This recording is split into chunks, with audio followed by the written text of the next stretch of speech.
Hi, good morning everyone. Today is a chapter marathon where in a span of 1.5 hours I will complete the entire chapter including the past exam question and the entire module will be covered.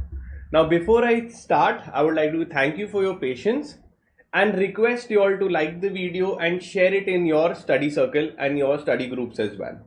Okay, so once you have shared, let me know. Are we good to go? Can we start with the particular chapter? In the chat box, I'm audible or visible? Yes or no? I will quickly start and complete the chapter. Good morning everyone.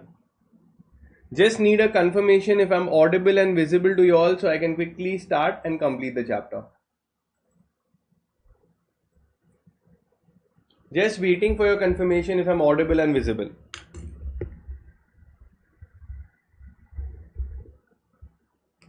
Yeah, I just need a confirmation. Shrishti, I'm audible, visible, yes or no? So I can quickly start.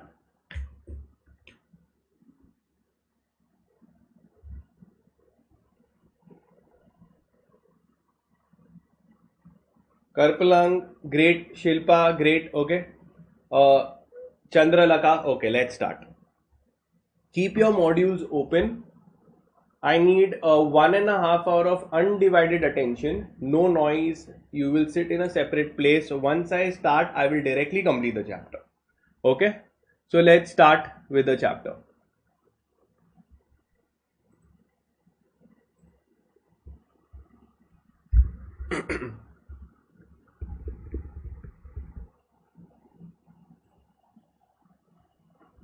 Hi, so we'll be starting with a topic called as business collaboration.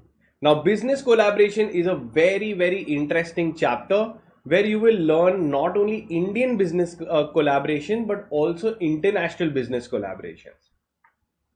First, before we start, let's understand what is the meaning of the term business collaboration. Okay, a very simple meaning of the term business collaboration. First, to understand that, you have to understand the meaning of the term collaboration. What do you mean to collab? To partner, right? So, collaboration means to work together. To work together. Okay? And business collaboration means when two businesses agree to work together, it is called as a business collaboration. Now, the scope of business collaboration is very wide. It includes any kind of agreement where two businesses have agreed to work together. So, collaboration is when two or more entities work together. Okay. Normally, why would two companies come together? To share the common benefits and reduce their particular risk. To if and there is one line which says in business that if you can't beat them, join them. So they come because of knowledge sharing. They both will share the knowledge, and main purpose of a business goal is profitability. So the main logic they will come is to make the business more valuable. This is called as a collaboration. Now, in this chapter, we will see the different kinds of business collaborations entered in the market today. The types of business collaborations. Okay, so market is important. What are the different kinds of business collabs that can happen today? So the first one is your horizontal collaboration. Horizontal collaboration is a collab between competitors. It's a collab. You can write this. It's a collab between competitors. When I say competitors, means both companies normally sell products of the same genre, of the same type. For example, Pepsi and Coke, they both are competitors. When they plan to merge, it is called, or when they plan to collab, it is called as a horizontal collaboration. Now let's take an example first. Okay, you recognize this logo, yes or no? And do you know the entire history behind the Mercedes logo?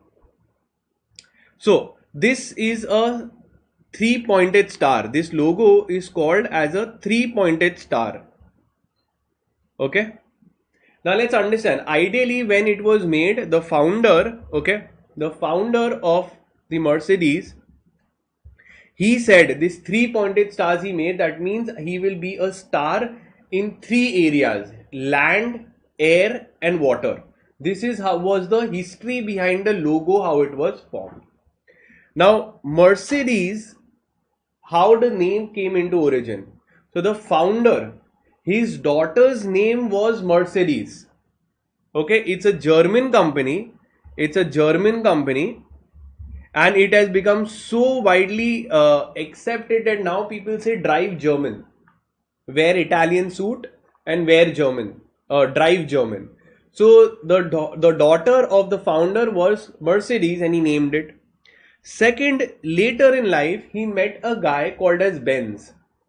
Benz had actually a very strong, engineer, where he was the first person who had made a real automotive which was there. So what happened is, normally there were always horse carriages. He made a carriage, okay, which would work on machine rather than a horse. So without a horseless carriage he had made. Okay, so they both collaborated together and made, and then that machine became like a car which is going without a horse, and it got better and better. Racing enthusiasts joined in. So this is a kind of a collab between business competitors. In 2019, BMW and Mercedes entered into a horizontal collaboration. Now this is with respect to electric vehicles. The collab was very old. They have done a collaboration way before also. The purpose that they did is to share their expertise, okay, and stay competitive in the rapid environment. So what is it? Even this guy was talented, okay, even this guy was talented, and even the other guy was talented. Now if you can't beat them, join them. This is the history behind Mercedes-Benz logo. Same thing here. When we connect it, we come to know that there was a collab between businesses who had the same functional area, that means same business. You can write there, it is a collab between businesses operating in the same field. The reason why they would collab is to improve their own competency. Why would you meet your friend who is in the same field as a competitor? Is that both of you all will have knowledge sharing and get smarter. Okay. Then comes as a vertical collaboration. The second type of collab which is there in today is called as a vertical collaboration. Now horizontal was between business competitors, whereas this is not between business competitors. This is between businesses operating in the same supply chain of the product at a different stage. Sir, what do you mean by that? So here there is a business collaboration. Two businesses are coming together which are operating in the supply chain either upward or downward. So let's take an example. If a particular product is there, this product is not directly bought by the customer from the manufacturer. Do you buy a laptop directly from the manufacturer? No. So there is multiple businesses that join hands in between to send the product to you. That is called as a supply chain. So one could be a supplier of raw materials, then could be the manufacturer, then can be the distributor, then could be maybe a online Amazon portal which could be an online distributor. So this is multiple businesses coming together to give you the product. So are they competitors? Answer is no, they are not selling the same product. They are dealing at a different stage. One could be a supplier of raw materials. Let's take a beautiful example for this. Now we know Dell. The laptop that I am using is Dell. Okay, Dell is a US based company. They make laptops.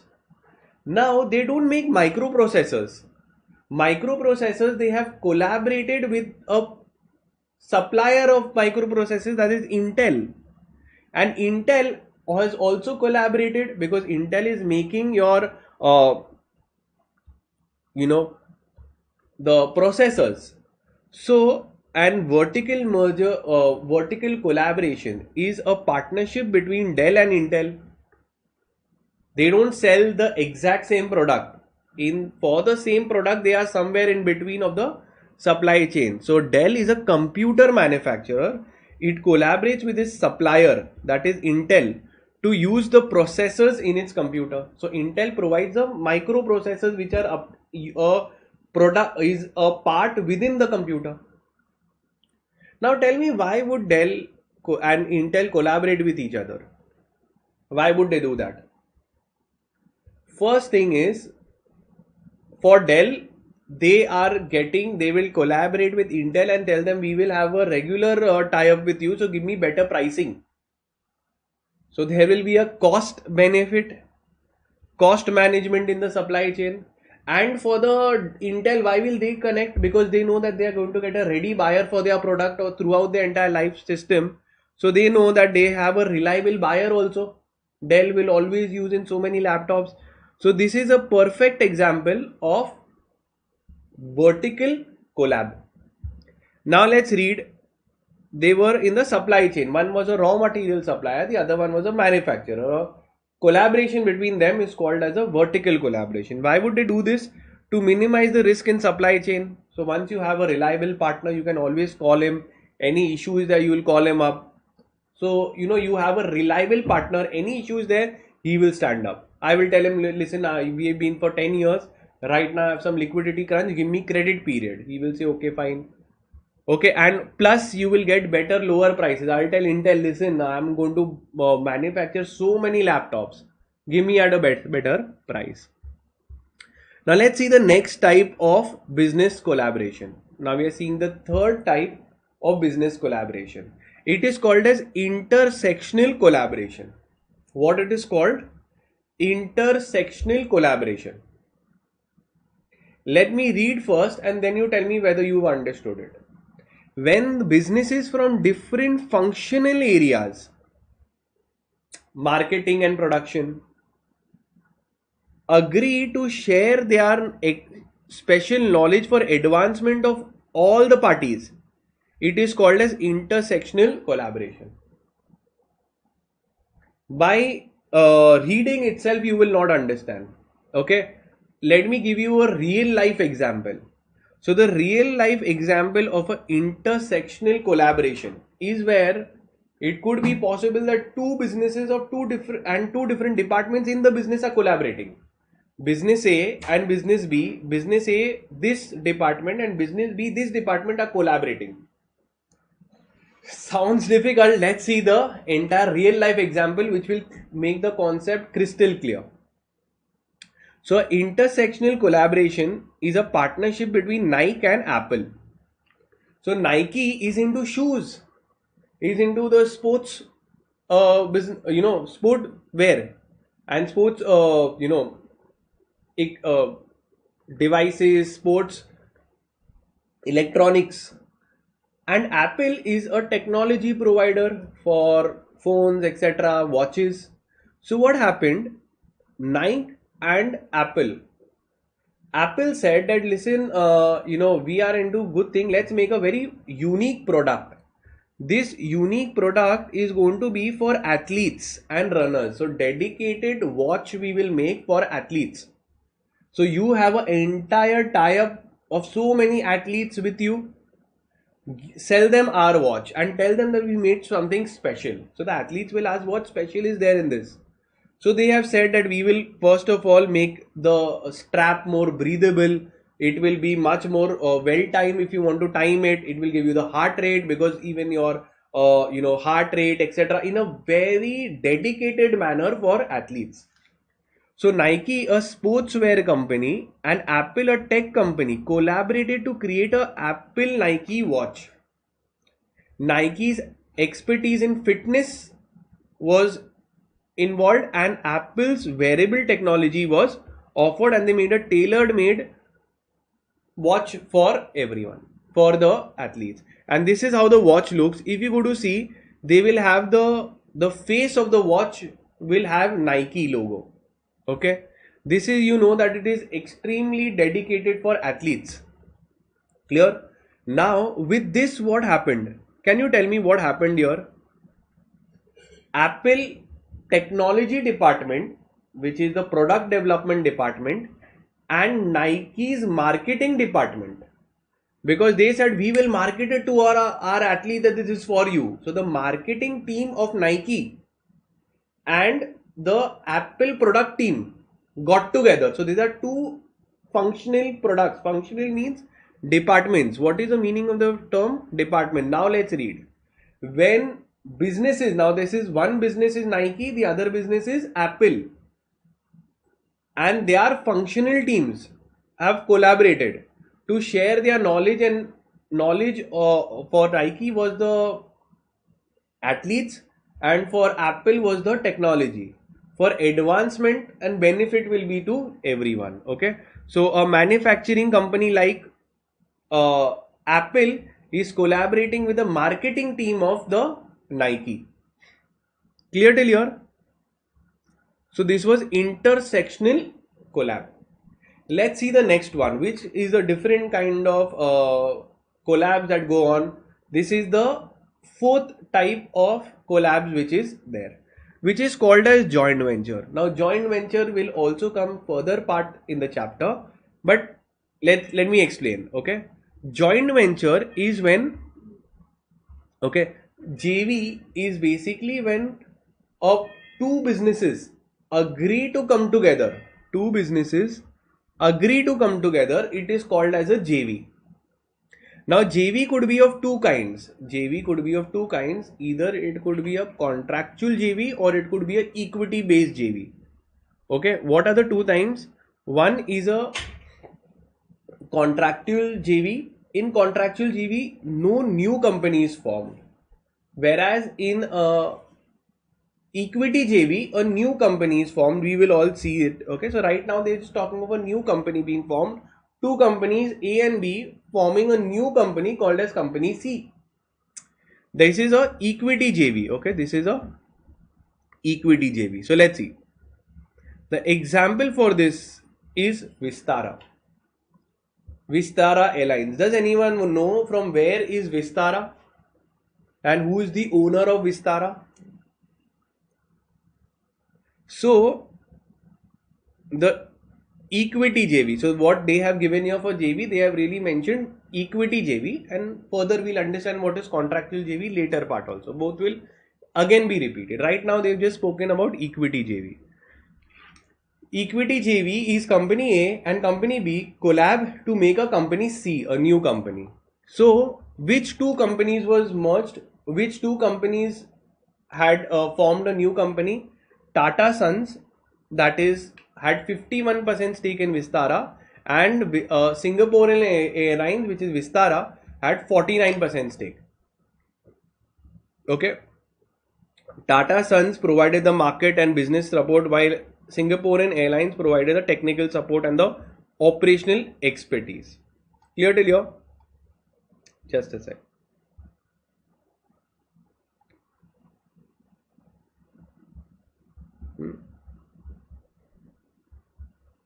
So I told you all, what is a JV? JV could be a two or more businesses coming together is called as a JV. Now pay attention.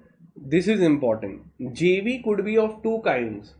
One is a equity joint venture and the other one is a contractual joint venture, contractual JV. In equity joint venture, new company is formed. A new company is formed.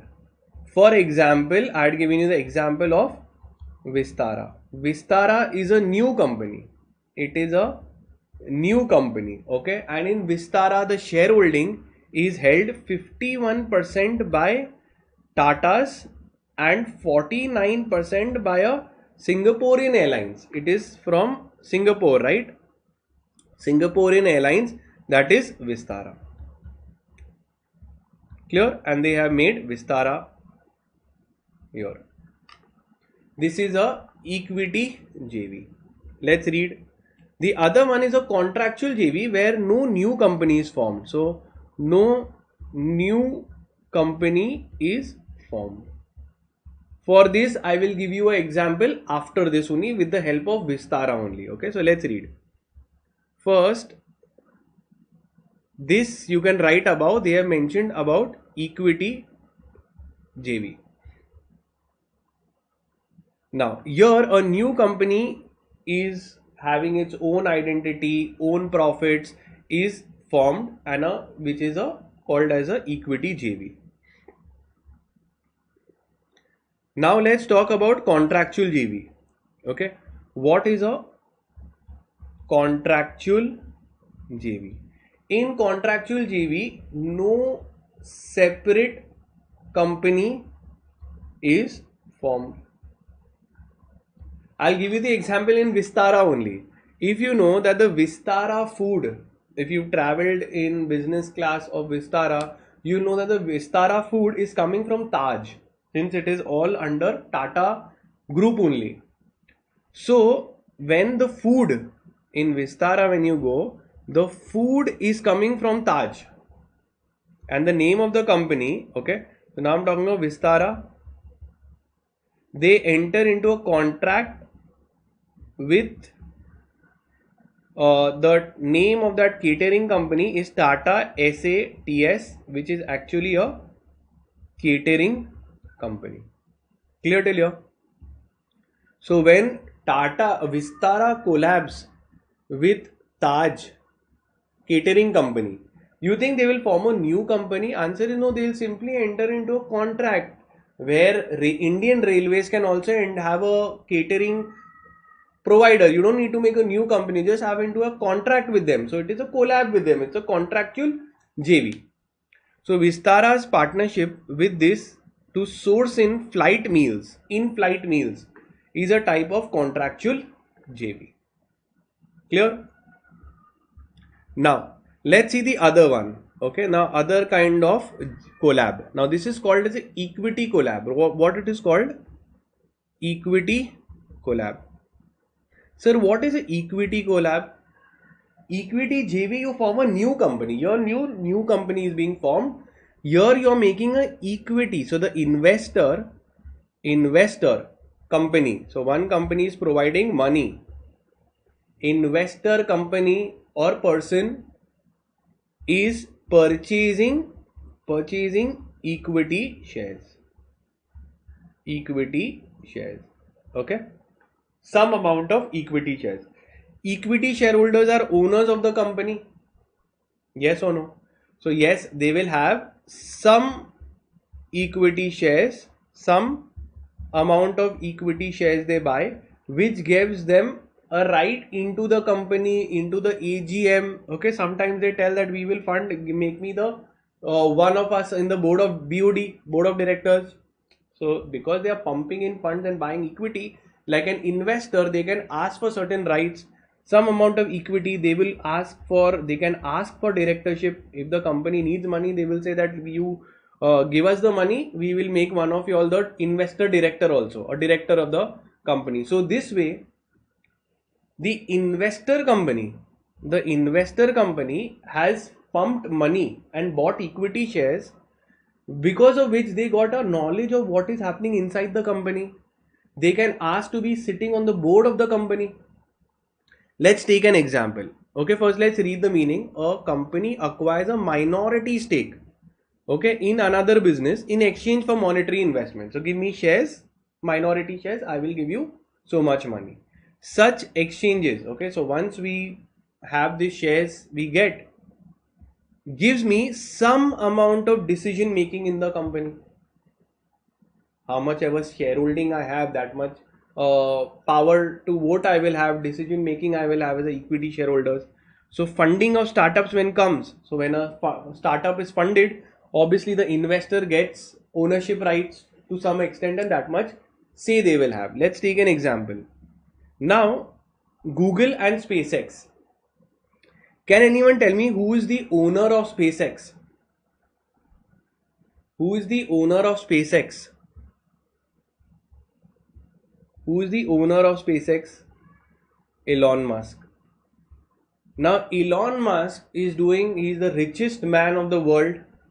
Okay, one of the richest mans, keeps changing, but he's among the richest man on the planet. Now he obviously made Tesla, he's made PayPal. Now he also made SpaceX, where he was planning to make, transition to Mars and other planets if we can move to the moon, etc. Just in case Earth is no longer inhabitable after 100, 300 years. So he's making planning from now. Now, Google found it interesting what Elon Musk is doing. Google found it interesting what Elon Musk is doing, and they said that listen, we will invest in your company. We will invest how much? $1 billion in the company.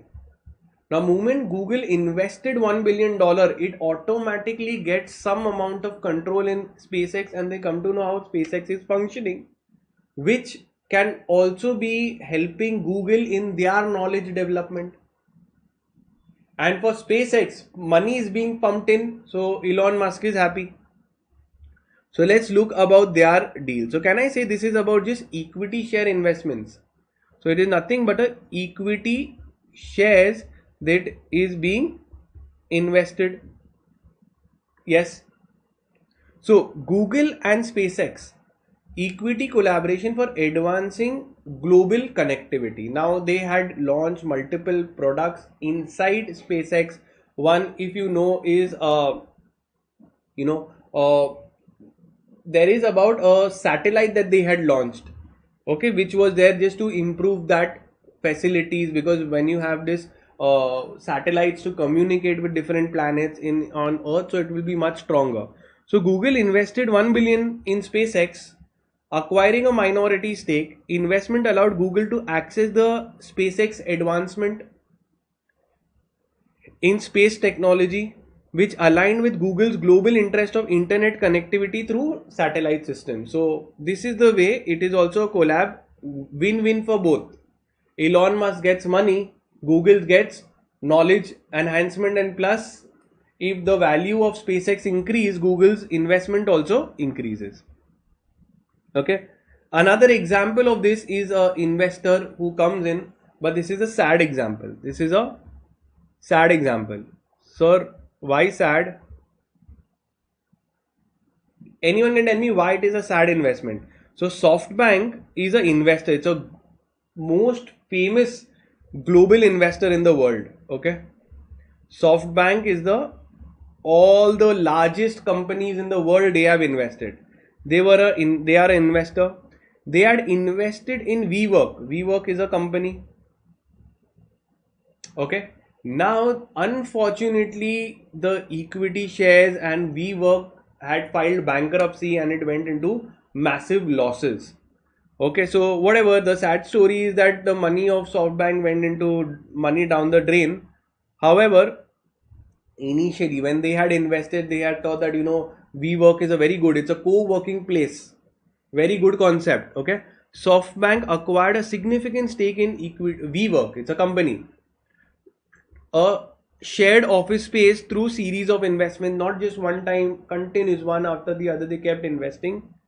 SoftBank gained a seat in the WeWorks BOD. As I told you, in this you can also demand, since I'm pumping in money, I can tell the shareholders, listen, put me on the board of directors. Our money is at stake. Tomorrow if you all make loss, my entire money will go into loss. However, they could not save the company and it didn't do really well. Okay, so now we see what is it. A company buys minor stake in the company, they can buy more stake also, but they get access to decision making and knowledge increment, knowledge enhancement. Clear till here? So we are done with the types of collaboration. Now we'll see a interesting kind of collaboration called as a foreign collaboration. Okay, in company law, there is section 234, which talks about cross-border collabs, collaborations or mergers. Okay, in Companies Act you have written. And I'll tell you also why I've written and what is the main provision of this. So first let's understand what is a foreign collaboration. Okay, what is the meaning of the term foreign collaboration? Now foreign collaboration is a collaboration. It is a collaboration between a resident and a non-resident. Between a alliance, the word collaboration, they've used the word alliance. Between whom? Between a resident and non-resident entity. This resident and non-resident entity have entered into an agreement to work collectively. Okay, this working could be within the country, within the resident country, or they could agree to work outside the resident country also. That means when two companies have merged, then they will decide where they want to keep the operations. Here we will keep the major operations, or there we will keep in the major operations, or we will keep it worldwide, however it is. But they are aligned to work collectively. What is the main feature of foreign collaboration? Is that there is a resident party and there is a non-resident party who have agreed, who have done what? Who have agreed to work collectively. Concept clear? Yes or no? Who have agreed to work collectively. Let's see some of the points. I'll give you a classic example. Now collaboration is a wide term. It includes any kind of agreement, whether it be mergers, amalgamation, takeovers, simple JV, contractual JV, anything. Any kind of agreement can be done. I'll give you a classic example of a cross-border collaboration. I'm giving you the example of a cross-border collaboration as given under your section 234 of Companies Act 2013. Okay, or we can call it as a foreign collaboration. So there were two companies involved. One is Tata's. Okay, Tata's is a Indian company. Whereas Jaguar and Land Rover were under the company called as Ford, and Ford is a UK based company. It is a UK based company. Tata said that I will buy out Ford and Jaguar and Land Rover. Now I'll give you the backstory also of it. Basically, Tata's had launched their initial project, Tata Motors. They had launched something called as Indica V2, if you know. However, that company was not a premium segment. Okay, it was for the masses. It was not a premium car. It was a car for the masses. Second, that technology for the tires was not very good, so it became a flop, and Tata was not doing really well. Whereas Jaguar and Land Rover is for the premium upmarket class, and their tires were the best in the industry. So Tata said that collaborating with Ford and buying Jaguar and Land Rover will help us enter into the premium segment and also improve our technology on the tires. And they decided, let's go ahead and take it. So the operation, now you know, in Tata and Jag Rover, when they're running in India, they are one of the most popular, and it is considered as a premium segment now. So domestic entity was Tata Motors, the foreign entity was UK. In 2008, Tata Motors acquired Jaguar and Land Rover. Why did they do that? To enter into the luxury automobile technology and design. And with this, they could enter into the premium car market segment in India. Clear? So this is an example of a cross-border collab or a foreign collab. Now let's see a few pointers about it. Okay, so simple concept you understood. Now just a little bit of theory on it. First is the definition. Again, collaboration, another word I had taught you all what it is called as an alliance. An alliance is basically when two companies who have agreed to come together to work. So they have agreed to work collectively. Clear? But when I say foreign collab, then you will say one will be a resident and the other will be a non-resident entity. Simple. Let's move ahead. Now both of them have benefits of collaborating. Obviously, it's a business, means it should be a win-win situation, otherwise nobody will sign the deal. In this case, we saw Tata could enter into the premium car market segment, and Ford got money. Tata bought it in an all for cash deal. They paid full cash for the entire purchase of the company. So both ways they both got money. Okay. So in an alliance, a mutual benefit is there to all the collaborating parties. Maybe one gets finance and the other one gets technology. Mandatory participation of domestic and foreign entities. Foreign collaboration, normally it could be said that the team, we will not remove the team from we will not lay off the employees, we will not remove the employees of Jaguar and Land Rover. We will keep them, we will let them work and ask them, you help us now, help us.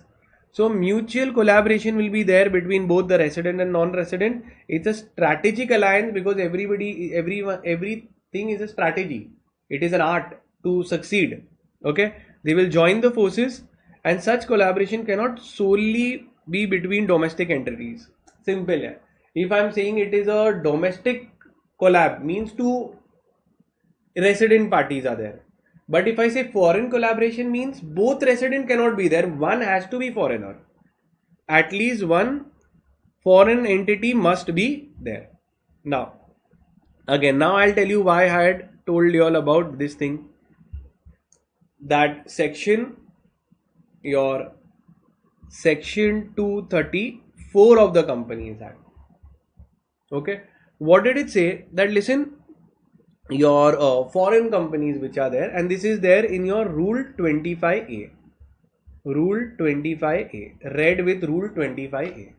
It says that you require RBI approval. Whose approval you require? RBI approval for what? For foreign collabs.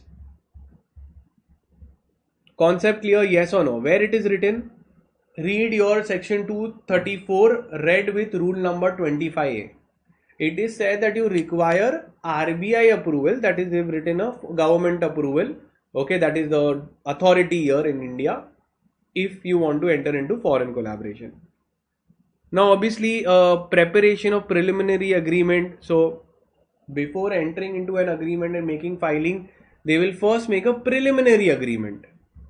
Okay, outlining the terms and expectation of both the collabs. So how does it work? Normally, we know that a contract is final. A contract is legally binding. Right? Once you enter into the contract, both the parties are bound legally. So just before that, they make something called as a MOU. Okay? MOU is not legally binding. It is not legally binding. It just states the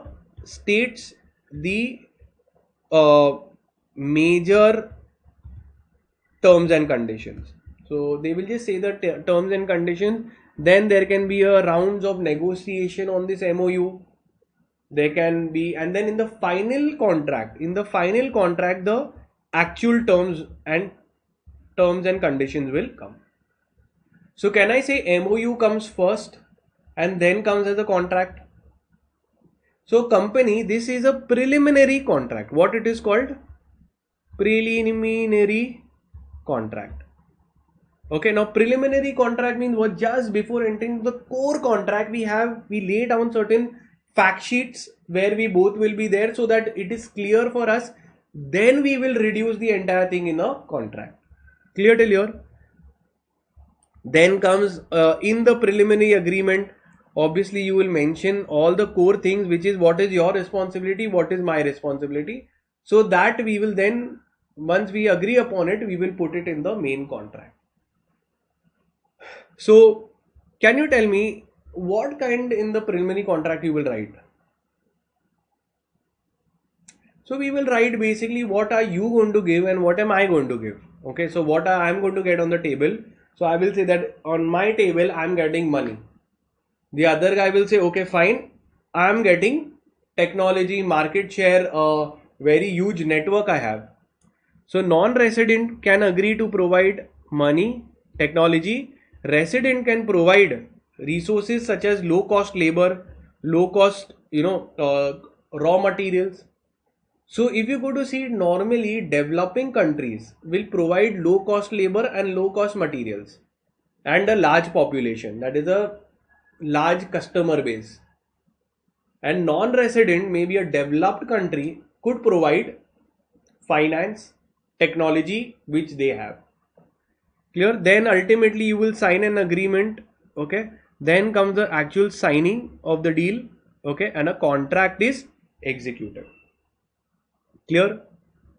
Then commencement of business, and then in the end you will commence your business and begin their business operations in the domestic country. Okay, and then they live happily ever after. Then comes, after the profit is made, they will mention how the profits will be shared, and a collab could be, you can specify, like as in partnership deeds, in LLP deeds. Here also you can clearly mention that this collab, whether it is for a fixed duration or it will continue till the parties mention or take some action. Okay, particular partnership or fixed, partnership. If it is a particular partnership, they will mention that, listen, this is the duration of our partnership. Okay, now they've given you few examples, I have given you better examples, so you can take any of the 1-2 examples you want. Now again, very simple, features of foreign collaboration. We are still into the features of foreign collaboration. In foreign collaboration, there will be a domestic entity and a foreign entity. Yes or no? Can there be two domestic only? Answer is no. Foreign entity, normally, if it is from a developed country, they will provide finance and they will provide technology and engineering services. If it is a domestic country, let's say if it is India, okay, so that time, and there is a US company, so that time we will say that, listen, we in India, we can provide you low cost raw materials, we can provide you a very large network of customers, and we can provide you labor. Okay, cheap labor, high quality raw materials at low cost, land, and large amount of customer base. That is why we can have an profits, and we will have the profit sharing as we discuss. Now, requires approval of the government. I told you which authorities approval is taken. RBI. Okay, so we'll write the approval of RBI is needed.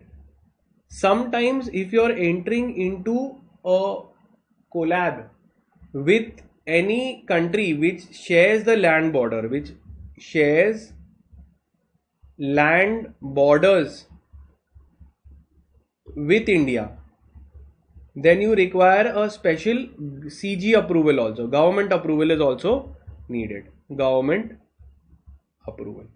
Can anyone tell me that which are the land borders that we share with which countries? China, Pakistan, Afghanistan. We share land borders. So if any company in India is collaborating with a Pakistani company, is collaborating with a Chinese company, is collaborating with an Afghani company, so obviously government of India doesn't like, with which we don't have very friendly relations. So that time we say that you require a special government approval.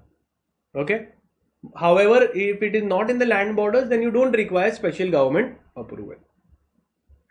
Then comes entities are for developed and underdeveloped regions. Okay, so I told this already that if it is from developed country, now this is generally speaking. Okay, in a foreign collaboration, one or more entities is from a developed nation and the other one is from a underdeveloped region. So developed regions are like your USA, all your AAA rated countries. So as Standards and Poor, Moody, they are rating of countries. So your first world countries have AAA rated countries. So Dubai, USA, your Canada, Australia, Norway, these are your AAA rated countries. And other countries which are not AAA, they could be BBB minus. These are all underdeveloped or developing countries. And some examples of this could be India, Sri Lanka, Indonesia, etc. What is the benefits to this of a foreign collaboration to developed country? Employment. We get good money. We learn. Our customers get more.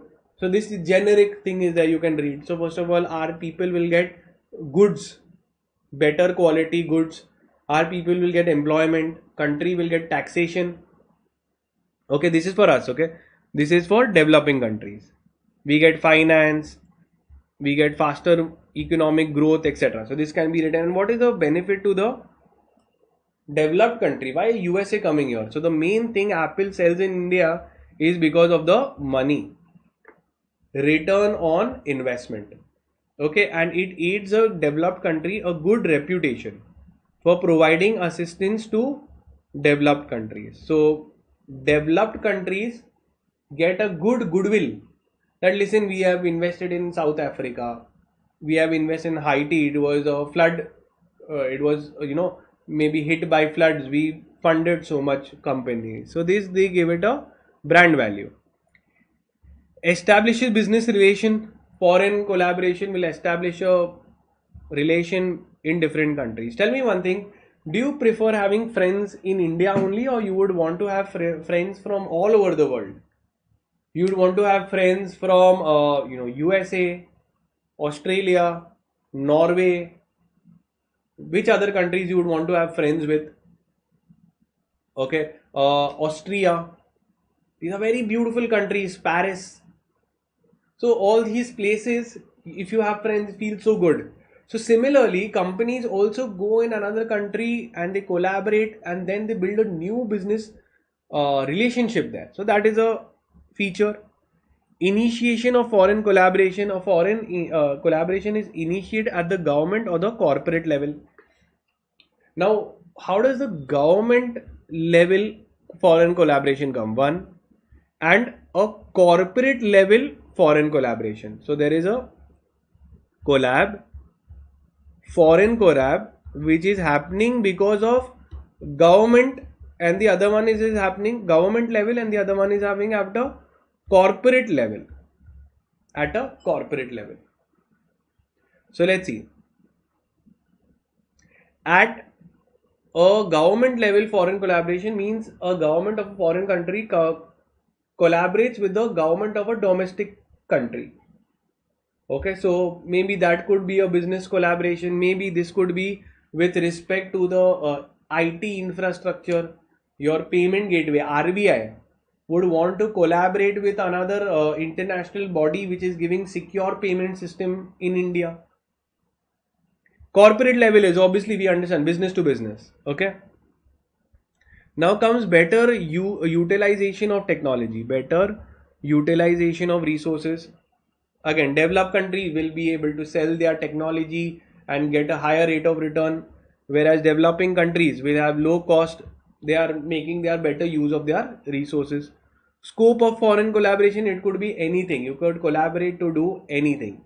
Okay, whether you are wanting to collaborate is very wide. It covers core business and non-core also. So if they are making a collaboration, Tesla can collaborate with Tata Motors. It is in the core business. Or Tesla can collaborate with a electric battery provider. That is also there. That also is there. Can be done. Miscellaneous features you can market. It reduces unemployment, provides higher infrastructure, increase the revenue in the form of taxes, and achieves economic growth. Now again, objectives of foreign collaboration, you can read it very, very simple. You get financial growth, you improve your market base is increased in a country, the reduce the cost, because in developed countries the cost of labor, cost of land is very expensive. So they would prefer to relocate their entire business system or business aspect. That is how call centers were built, business process, where the calling, they said we'll do it from India or we'll do it from here, because at this place we'll get a lower than what is there in their home country. Makes an optimum use of the resources and generates employment. Okay, so we are done with this. Now this is stretching business collaboration. Now let's see if it got over. Chalo. Types of business collaboration. One more type they have given. Let's see. Very, very simple. Very, very easy. Okay. Now, business collaboration, they are saying, could be of two kinds. One is your financial and the other one is, concept is the same. Okay.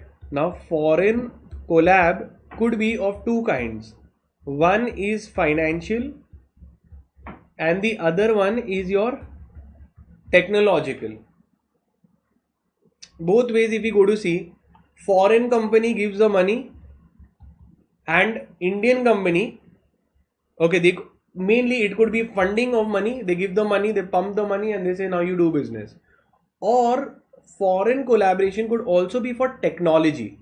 They could give their software. They could give your particular IT service. I'll give you a perfect example of both. I'll give you a perfect example of both. First, I will give you of technology. Okay, of technology. Can you think of a foreign collaboration which has given technology? Quickly. Foreign collaboration where the foreign entity is selling or giving technology. Okay, so let's see.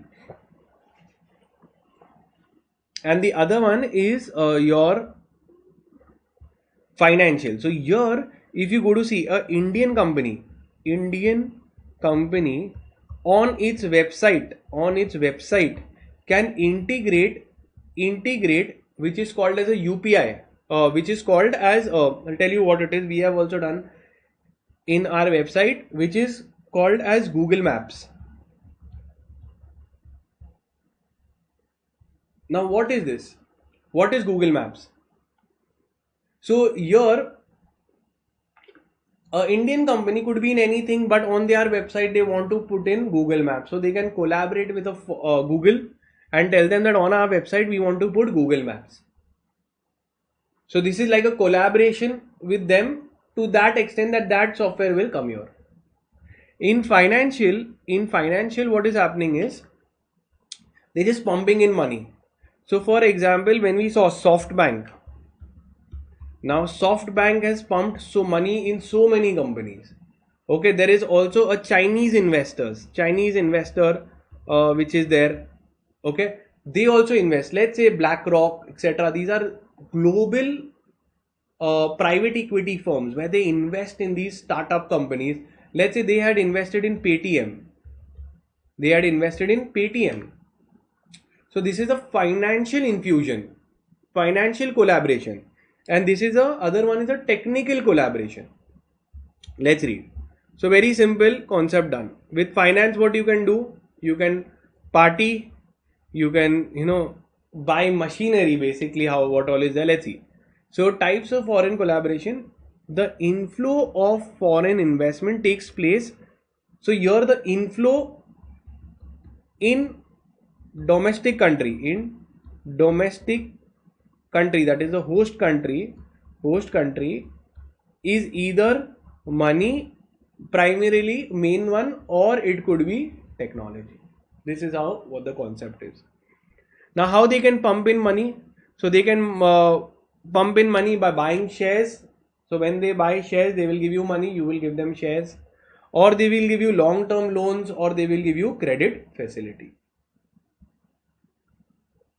In foreign collaboration there is an inflow of finance from developed countries to developing countries. Simple. Let's go next.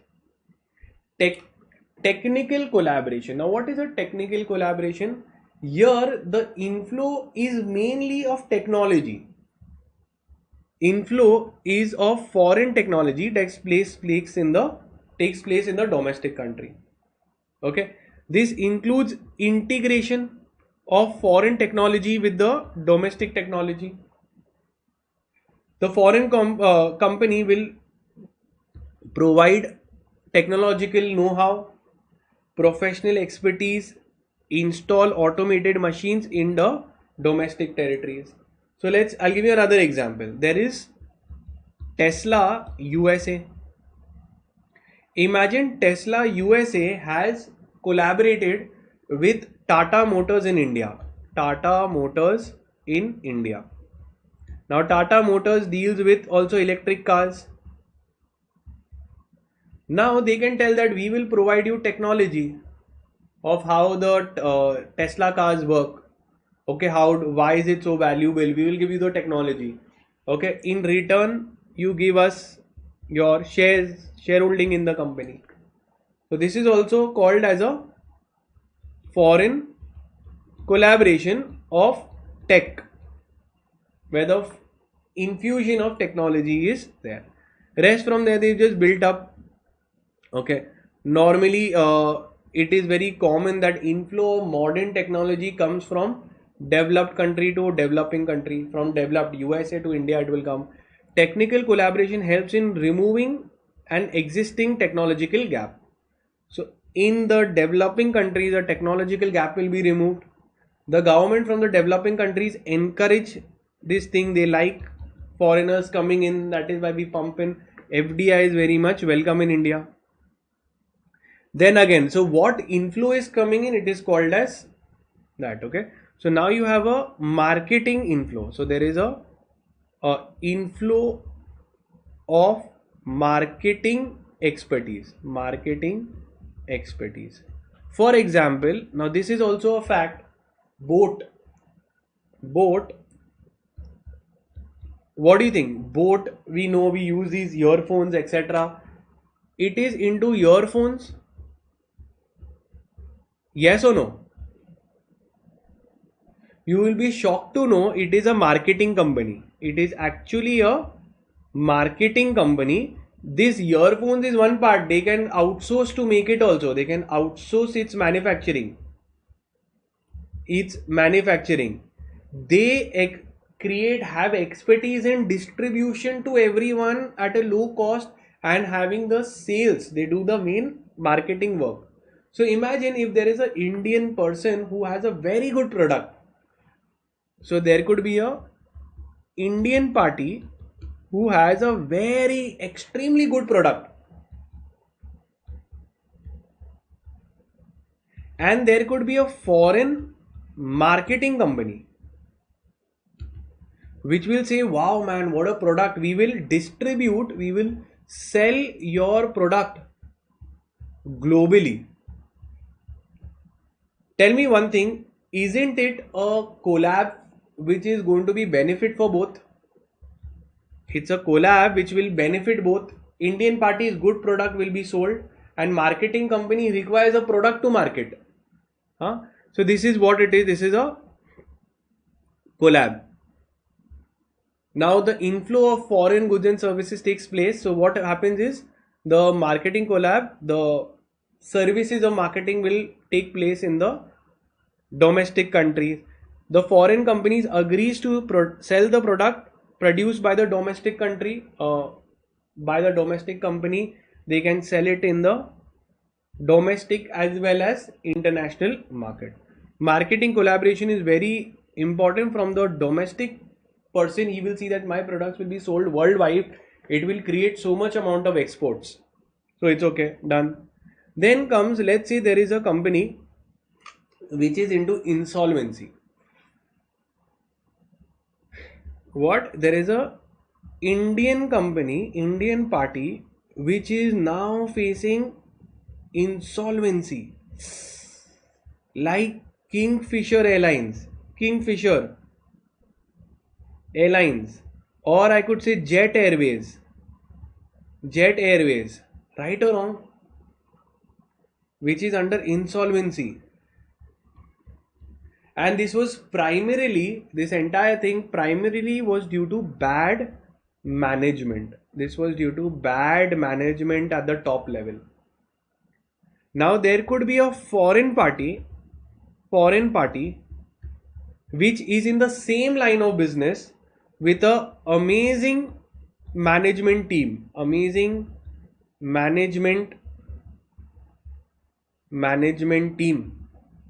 They will say, let's collaborate. See, as it is, if I don't come to help you, you will go insolvent and your company will shut down.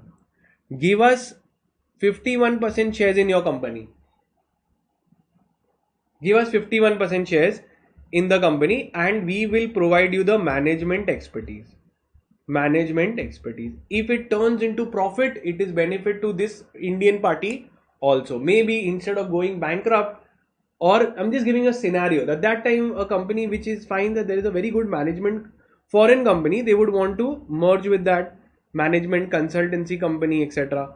Okay, management skills are provided in the domestic country. Okay, it will help you solve the management problems in the domestic country. Okay, they can teach you the management skills in product management, marketing management, personal management, finance management will be taught.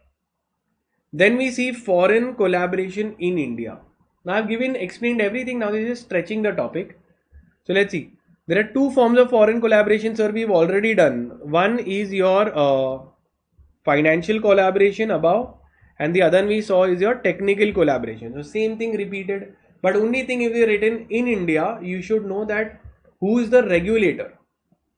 Sir, we have just done section 234 read with your rule 25A says that the RBI will be the regulator. RBI is the regulator, or RBI's approval has to be taken. Sir has also said that if it is a collaborating with a country, you're collaborating with a company which shares land borders, with India, okay, then you require government approval as well. So government, Ministry of Home Affairs will come in. This is for financial collaboration. And one more party is there. Okay, this is sorted. Now imagine if you're coming with technology, you're pumping in technology. Now someone will have to assess the technology, how good the technology is, whether it is beneficial or it is some random basic technology sold at a high price.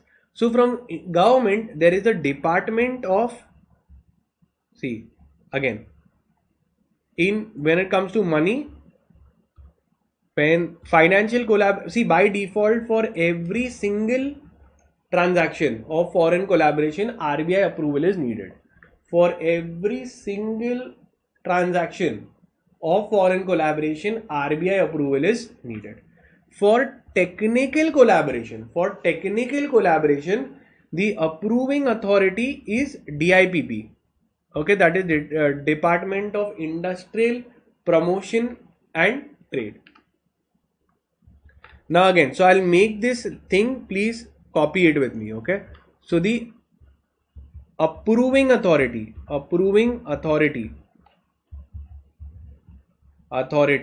okay, for foreign collab in India, okay, if it is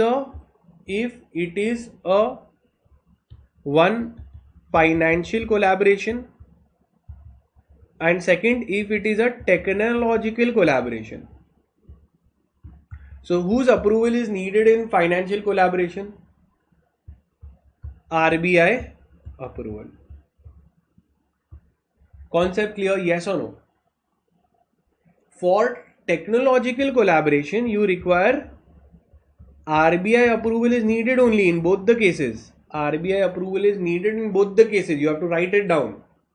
And second, even and DIPP, Department of Promotion of Internal Trade, what they have given? Department of Promotion of Industry and Internal Trade, Ministry of Commerce, Government of India. Concept clear? Yes or no? Comes under Ministry of Commerce, and RBI approval comes under Ministry of Finance. Clear? Sir, can you give example of each one? Yes, I will now give you a example of financial collaboration also, and of technological collaboration as well. So financial collaboration, one. So Tata and Fiat collaboration, okay. Now Tata Motors entered into a financial collaboration with Fiat. Fiat is not an Indian company, it is a Italian company. It is a Italian company. Fiat invested in the joint venture of Fiat Automobiles Private Limited. Fiat provided capital as well as expertise. So they provided capital. While Tata Motors contributed local market knowledge. So there was a company, okay, which is your Fiat India Private Limited. In this, the financial support, major financial support came from Fiat Italy. Okay, gave the money and technology. And what did Tata's get? Tata's contribute. Tata's contributed local knowledge. Since it is from India, getting the approval and local market knowledge, that in which place to set up, how to get the approvals, all of that was provided. So this was a financial collaboration.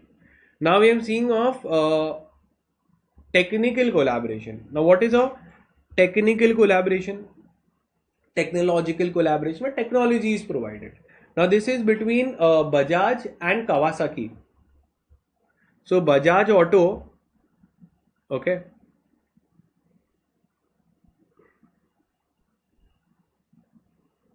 So we are seeing Bajaj Auto collaborated with Kawasaki Japan.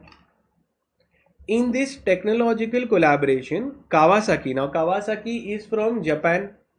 So Bajaj is Indian and your Kawasaki is a Japanese company from Japan. They have collaborated where technical support, okay, technology was provided by Kawasaki, and then they collectively launched this particular bike and multiple such bikes. Clear?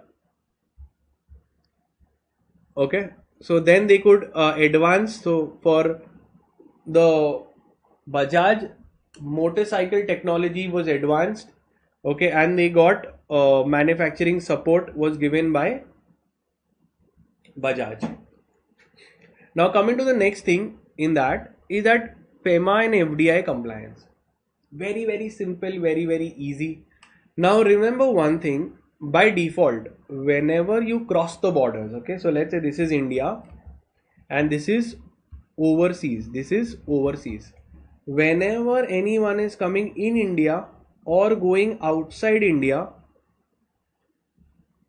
FEMA laws will apply. FEMA and foreign direct investment laws will apply. Now, FEMA and FDI say that the RBI will be the regulator. Who will be the regulator? RBI will be the regulator. So to see whether it is allowed, not allowed, we will see the FEMA laws. Before FEMA, there was a law called as FERA. Now FERA is no longer in existence. However, FERA was very strict law where it said that you will have criminal imprisonment, anything goes wrong we will put you in jail. So people never did business. So from FERA we shifted to FEMA, okay, where we reduced the compliances, we reduced the criminality. We said that we won't put you in jail if there's something wrong going on to genuine levels, all of that. Okay, so here they have given that you just have to follow. Now obviously the detailed FEMA and FDI compliance is not given, only the regulator's name and act you should know. So the approach of the government has roughly been the same since this, that we allow FDI in India. Okay, we allow foreign direct investment, but do we allow in every, will we allow in defense? So again, we will find on preferential basis on sectors which are beneficial to the country. So FDI is preferred, PREFFERRED, where benefits are given. Benefits given for sectors which are beneficial to country. Clear? Again, next, in India, which law is there? It is the FEMA law, FEMA Act 1999. Now they say that the old act, which was the old act, FERA, so not very important. FERA Act had treated everything criminal. Now the new act they are talking about is FEMA. FEMA is not, they are providing for only civil remedy, that if you do something wrong, some filing is not done, you have to pay money. Clear? Under the act, a foreign collaborator may be allowed to form foreign company without the necessity of forming a company. Can anyone tell me which kind of JV is it? Which kind of JV they are talking about?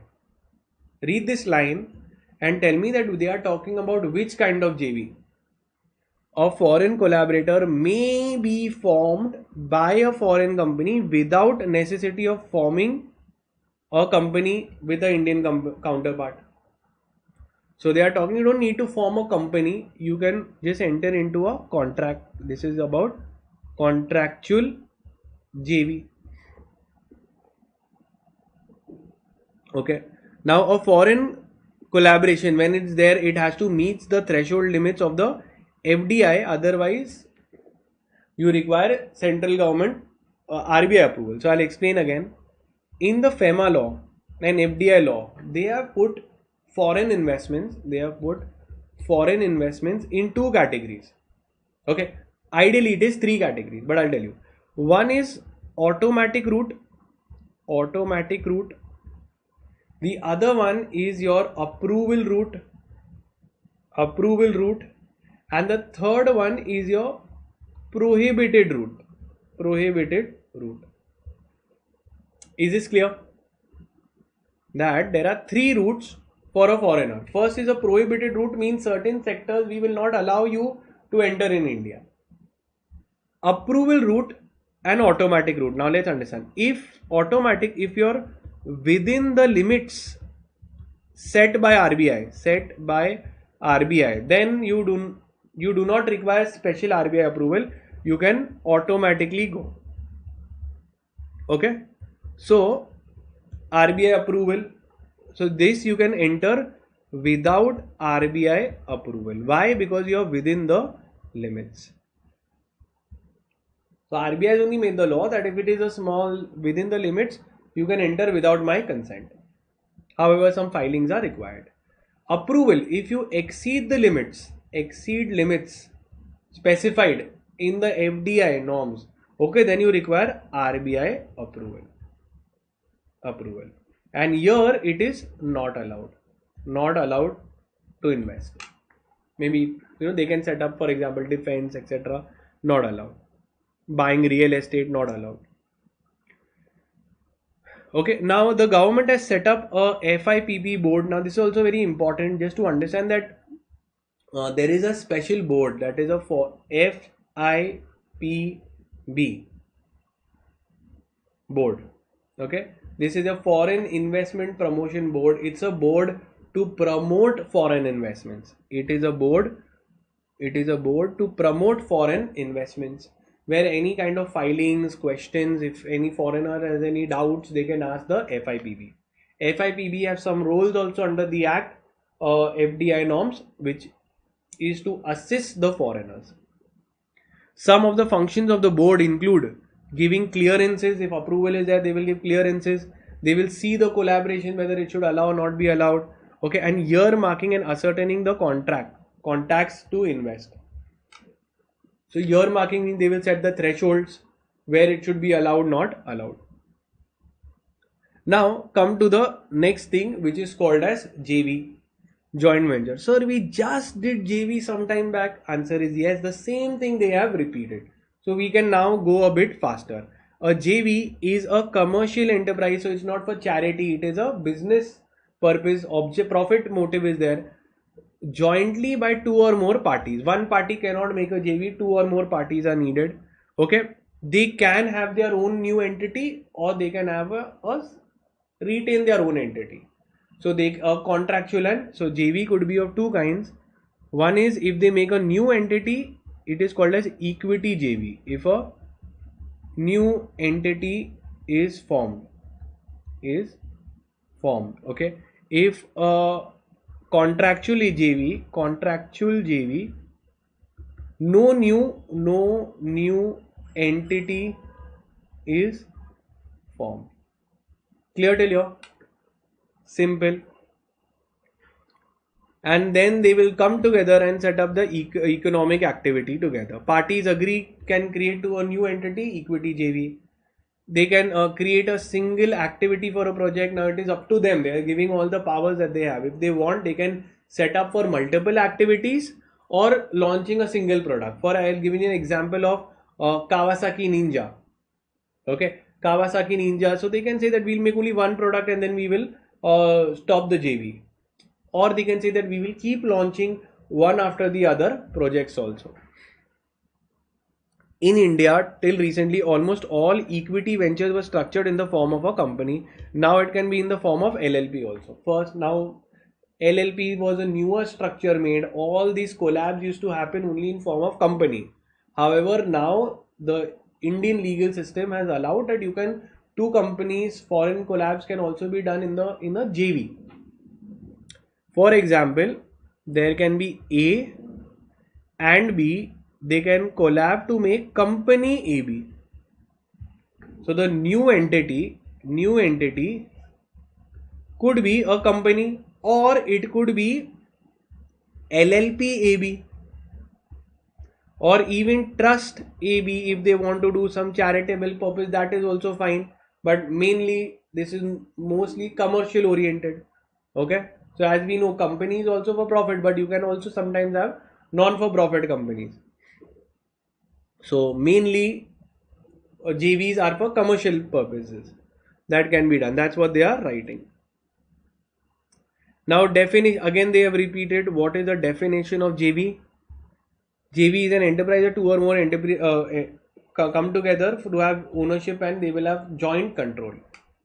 Okay. They can choose for a single project or to have continue together they will do.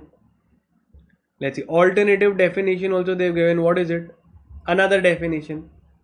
A JV is an association of two or more persons or individuals coming together who plan to pool their expertise, finances, skills, etc. in furtherance of a particular project or undertaking. Companies will have joint control. So both the parties will have joint control. Now formation of JV. So whenever they set up a JV, they can set it up in the form of a business structure of a company, LLP. These are the two common ones. However, trust can also be made. JV, joint ventures are in short called as JV. Benefits of JV we've seen. You can read.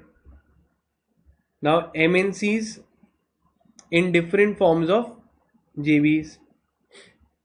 Okay, so they can set up branches out here. Okay, like for example, HSBC Bank Hong Kong Shanghai branch can set up one branch here, or they can make a subsidiary here. For example, you have Pepsi Limited USA, and the name is PepsiCo USA, and in India they can make PepsiCo India. So this could be its subsidiary. Okay, like we have Google USA and Google India. Then you can have branch also. I give you an example of HSBC branch can set up a branch. Banks can set up multiple branches. JV could also be between McD and a business partner, McD and person in India. I'll give you an example of this.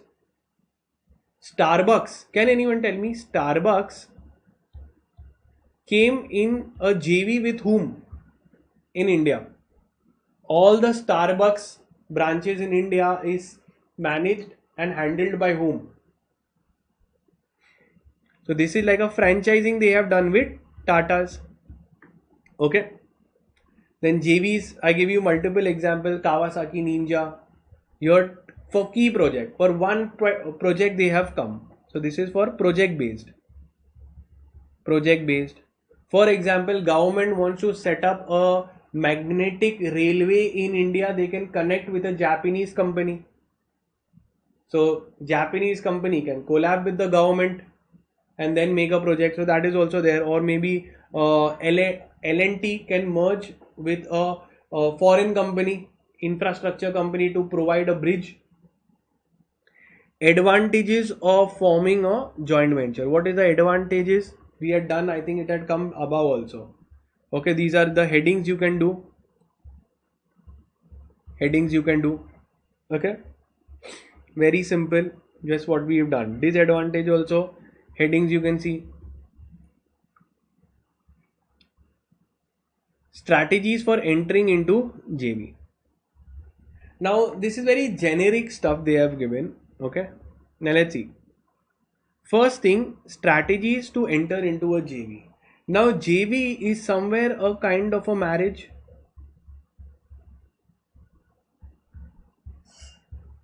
Yes or no?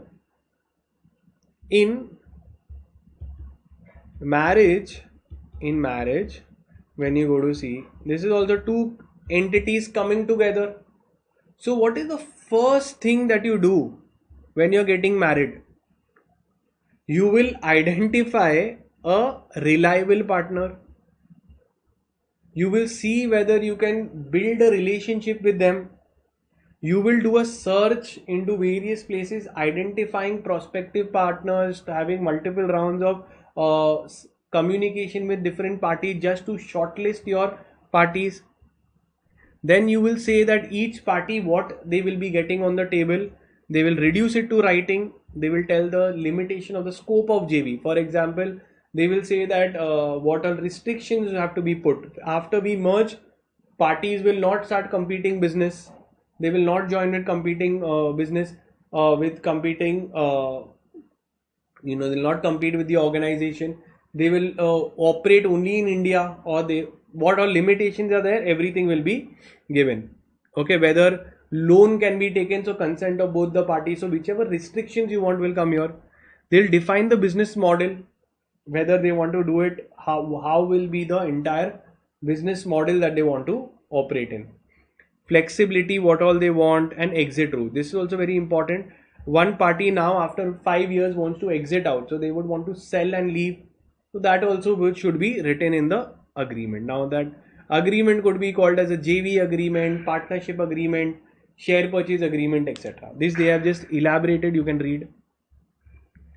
Identify your partner, they should be trustworthy. Okay, develop a strong relation, see what they are contributing, have a written agreement, same thing. Okay, then read. Okay, from the same line they have repeated formation of equity based and contractual. This another example I'll just give you for equity JV, for equity joint venture. In equity joint venture, AirAsia, similarly this is a Malaysian Airlines that also has been set up in JV with Tatas. So here in this, what happens in AirAsia, 51% is of Tatas and 49% is of AirAsia. So Tatas typically is operating in this style. Okay, now this is a new entity. This is a new or separate entity that is there. A joint venture can be of equity joint venture, which we've done. And another, I'll give you example of a contractual JV. Now which we are doing contractual. Okay, now understand, this is an example of contractual JV.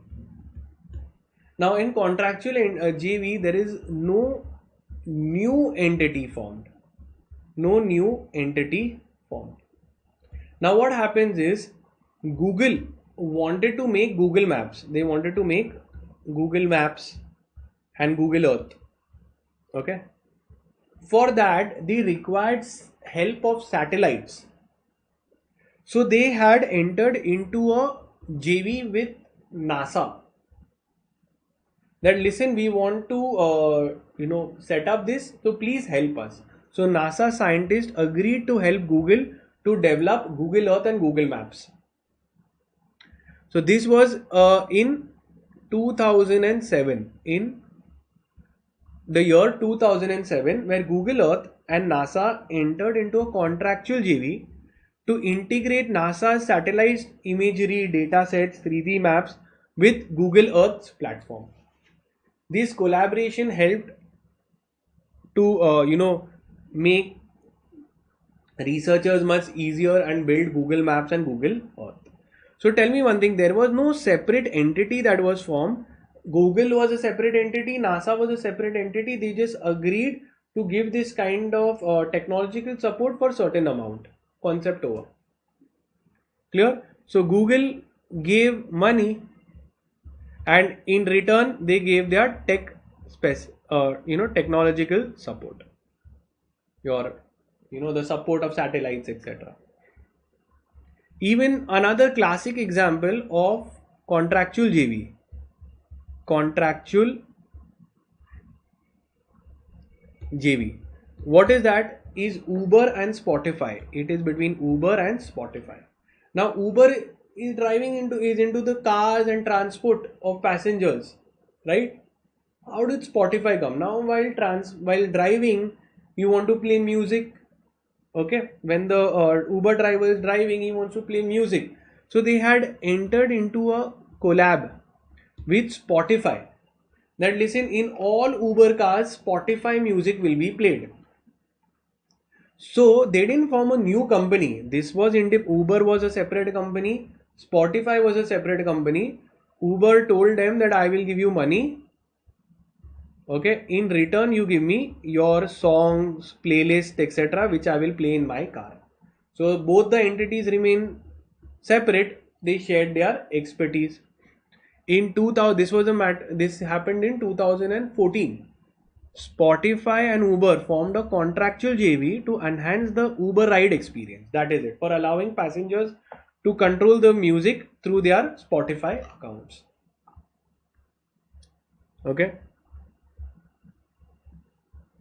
done this. Now I told you one more thing, that in equity joint venture, a new entity is formed. Earlier, the new entity always used to be a company only, a limited liability company was most preferred even today. However, with advent of time, they have also a new structure is there, which is a limited liability partnership firm. Even that is being made. So LLP is set up under the LLP Act 2008. It has features of both a partnership.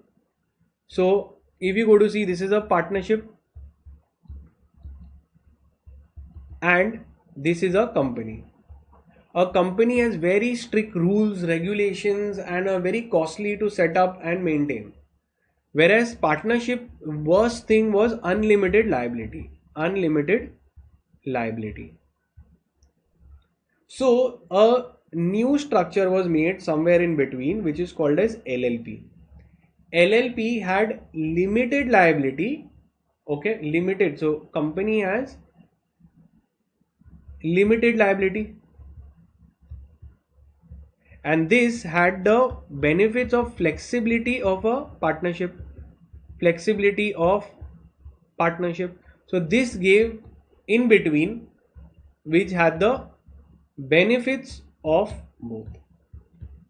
This is called as a limited liability partnership. So maybe we can also, in the JV, there can be entity 1 and entity 2. They can form a new entity which will be in the form of a LLP. This new entity will be a LLP. Clear?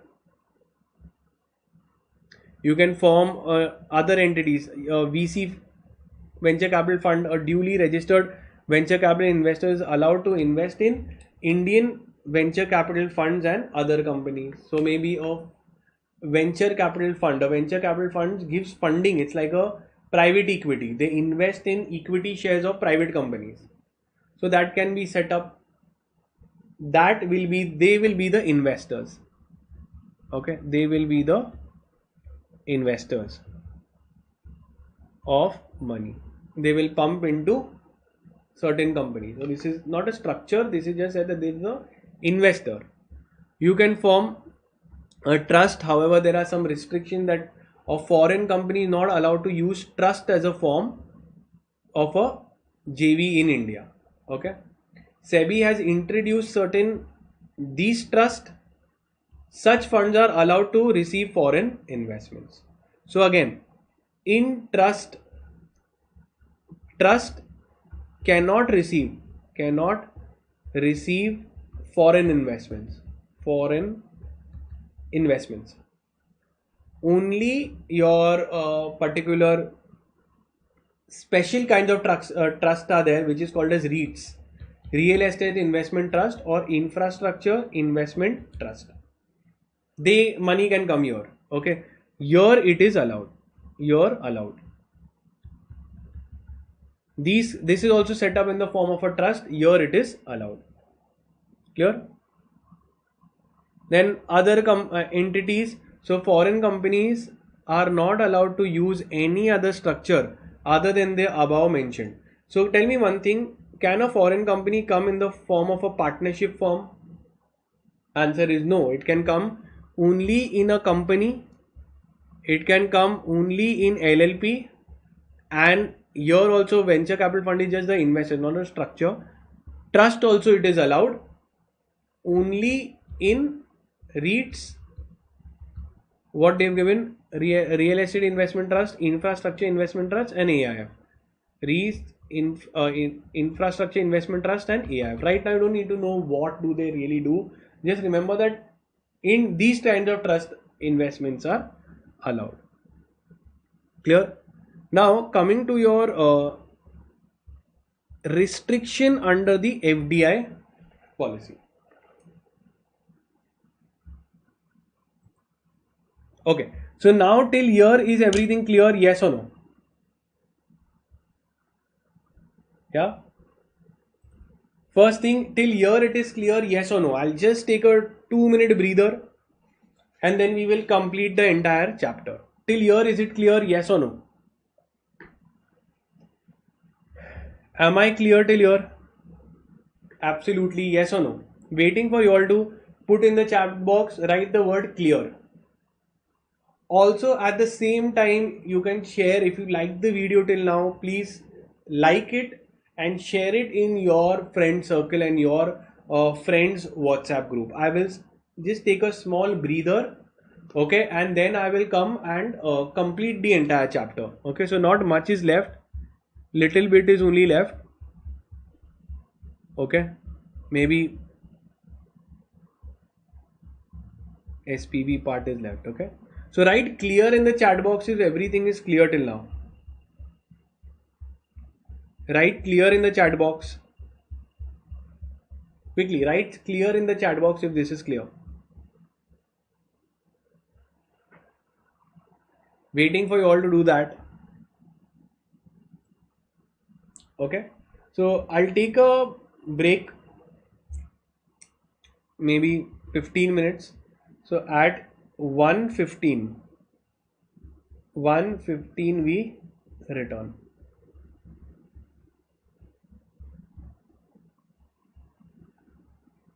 And then we'll continue. Clear? Great. Soumya, great. Via, great. Agna, great. Shrishti, great. Okay, thank you.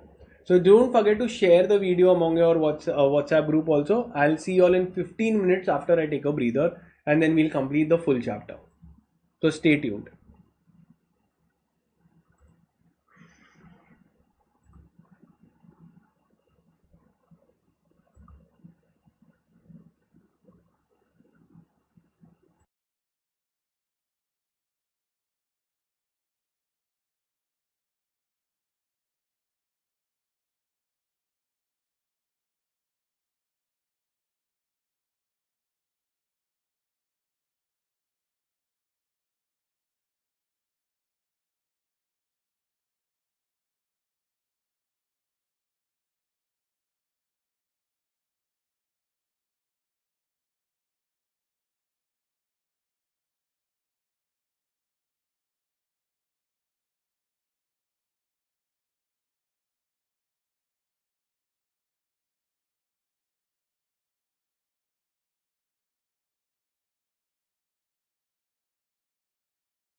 Hi guys, am I audible? Please mention in the chat box yes or no. So audible and visible, and now I'll start and complete the chapter. Should we study new or old criminal laws? Old criminal laws are to be applicable. Don't worry, because in the new amendment sheet, nothing has been mentioned about the new criminal laws. Clear? So old ones will only apply. Stick to the old one. Okay, don't worry. Just I want in the chat box, am I audible, visible? So I will quickly start and complete the chapter.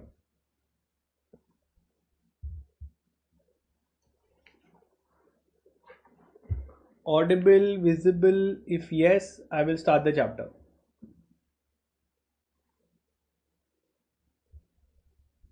Ting, ting, ting, ting, ting. Just waiting for you to reply, please. Yes, yes, yes. Okay, everyone's in. Let's start. Great.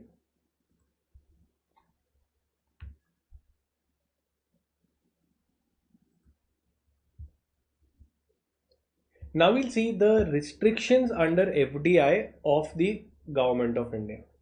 First, any non-resident can set up a equity joint venture in India. They can set up. However, it comes with a conditions apply that they face a few restrictions under the FDI policy. Let's see which are those restrictions. The very first one is, I told you that if it is sharing the land borders, then they require approval of the government. So can you tell me that which countries we set up we share the land borders? So China, Afghanistan, Pakistan. So if we are having any collaboration with with a citizen or a company who is a resident of a country with which we share the land borders, then a approval of Government of India is needed. When we are collaborating with a entity which shares the land borders with India. Simple. Let's go next. Second is if it is of Nepal and Bhutan. Okay. Now a NRI, that is a non-resident Indian in Nepal and Bhutan. Okay. Special provision that, let's say you are here, some very rare case, someone will go to Nepal and Bhutan to work from India. Okay. So a non-resident in Nepal and Bhutan, as well as citizens of Nepal and Bhutan, because once they were a part of India, so we consider it as a part of India only. So we say that they can also invest on repatrial basis. So even people from Nepal and Bhutan can invest in on repatriable basis. Means they can, after the making the profits, they can repatriate back to their home country. Repatriate means resend. So once they have invested in India, they can also take the profits and take it out of India back again, subject to the condition that they give money in foreign exchange. They have made investment in the form of euro or USD. So for example, if there is Nepal and Bhutan, okay. Now if they are investing in India, okay, so can they invest Nepali rupees? Answer is no. They can invest dollar or euro in India. Then you are allowed to repatriate the gains. Okay, after the company has wound up, etc. That they can wrap up the company after paying the taxes. Simple little restriction. Then the next one is about foreign institutional investors. Now, foreign institutional investors are institutions which are investing in India. They can invest only under portfolio investment scheme. So there is a particular scheme in India. FIIs will come through the portfolio investment scheme. Then comes your foreign venture capitals. How you have venture capitals in India? Venture capitals invest in startups and they take high risk. Now, similarly, there can be a foreign venture capital. They can also invest in India, because we always be happy because a startup in India is getting funded from abroad. 100% of the shares they want, they can buy. Okay, and they are on the automatic route. We are very excited. A foreign venture capital is investing in our Indian startup. So they are ready to take massive risk. No RBI approval is needed and 100% of shares they can buy. Clear? Now, few examples which is there they have given. I've given you better examples. Now coming to documentation for M&A. Now, what is the documentation in M&A? Very, very simple. As I told you, first they make a MOU, memorandum of understanding, which has all the big terms and conditions. It is not written in a very legal way. It is just for your and my understanding. We write down the big terms, we negotiate, we have a discussion, we have engagements, and then we finally make a contract. Okay, this is what the stage is. Let's read. First is the familiarization stage where they make a MOU. It is going to be a brief document, it will free from legal jargons, not very legal word, not going to be very legally worded like a contract. Okay, it will outline, it will mention both the parties terms, conditions, and the roadmap of the company. If both the parties agree, okay, then they will form a contract. Okay, and a complete contract will be made, and that contract is legally binding. They will mention whether it is going to be fixed JV or money for a fixed duration, or it will be without any particular term. Then normally what they are saying is first companies enter into contractual JV. Now this is also very interesting part what they are trying to say. Normally they can enter into a contractual JV first, and if they like the business, then they can later make a equity JV. Make sense? Yes or no? Company A and company B will be independent and they enter into a JV, a contract. Later they realize that we are working in a super way. Like I'll give you an example. Hero was separate, Honda was separate. While working for many years, they realize that they are having a lovely, extremely good partnership. So then they will say, let's make a new company, which name is Hero Honda. And this will be one company that we will follow and we'll make, which is called as a new entity can be made. New entity made means it is called as a equity JV. This also companies can do. At this final stage, when the trust is developed, an equity JV will be formed. Okay, and this equity JV, they will have key documents of equity JV. First is your either joint venture agreement, or if they are making a company, then they will have a shareholders agreement, or if they are making a LLP, they will have a LLP agreement. Okay, so the terms and conditions will be written down. For shareholders, it's written in the shareholders agreement. For LLP, it is written in the LLP partnership deed. And for JV, it is a contractual JV. They will mention a JV agreement. For companies, they will also have a AOA and MOA mentioned, mentioning what are the rights, titles, everything. Now, features. Now they're saying what is written into these agreements. All these agreements will have the same point. Okay, if it is a company, they will have a shareholders agreement. If it is a JV, then they will have a contract and they will have the JV agreement. And if they are making a LLP, then they will have a LLP agreement. Clear? Yes. Now, they are saying that this agreement which is made, it is not for the government that we are making or the courts. We are making for the parties writing down their terms and conditions in the working document. So basically they are saying we are making these agreements for you and me to understand how we will operate the business, your terms and conditions. It's not good that we are going to submit in any court. We make it for our purpose. There is no specific format. We will make it in our own way. Okay, when there is a dispute, then we go to court. Now, what will be mentioned inside? Now, I don't want you all to read and learn all of this. I'm just saying when you're making this particular agreement, what all will you mention? Everything, whatever you will mention is written here. You don't need to learn anything. So firstly, if any agreement is made, they will mention about the business, about the parties, what will be the exit clause, what will be the dispute clause, what will be the restrictions that they want to put, who's going to be on the BOD, who's going to be the auditors, who's going to appoint the auditors, what each party will contribute will be mentioned here, what will be the new name of the party, what will be the new logo of the parties, everything. Clear? Who will be the chairman, who will be the company secretary, what will be the dividend policy, what will be the valuation, what will be the profit sharing ratio, how a new party will be introduced, how one can exit, that will be mentioned. Okay, so same components they've written here, that there is no format.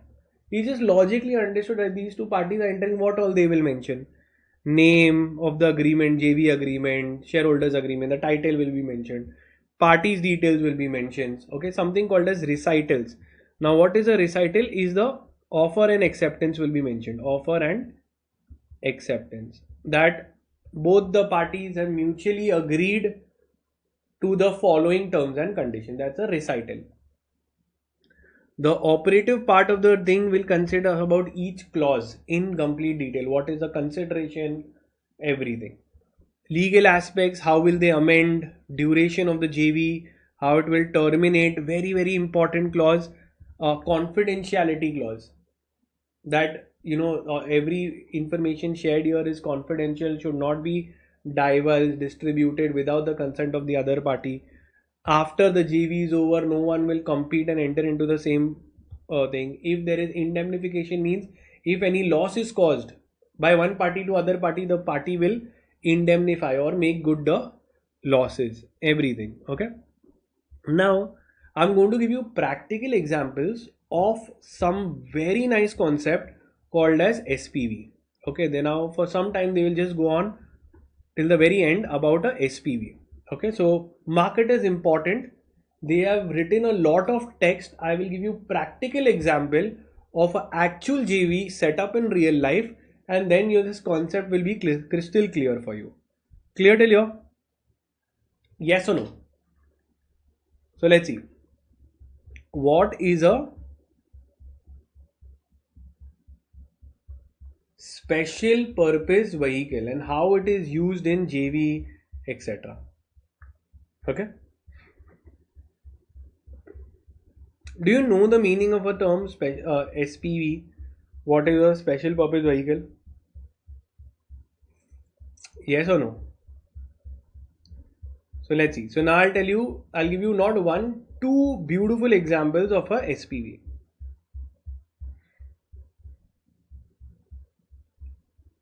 So now we are doing special purpose vehicle. First I will read. Okay, first I will just read. You can highlight the keywords. You might not understand in the very beginning.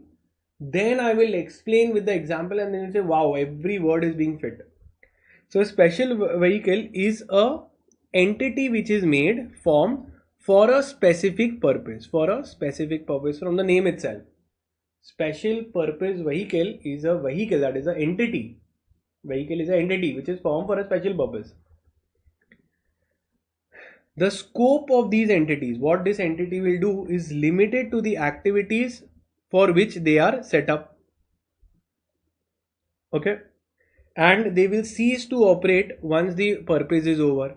So it is set up for a specific purpose. Once the purpose is over, they will stop. Now a SPV are primarily involved in acquisition and financing of financial assets. One, from those of the parent company, and very important, the entire purpose is to protect the parent company from financial risk such as bankruptcy. It is a legal structure that can be formed. However, it cannot be contrary to public policy. Just reading some points.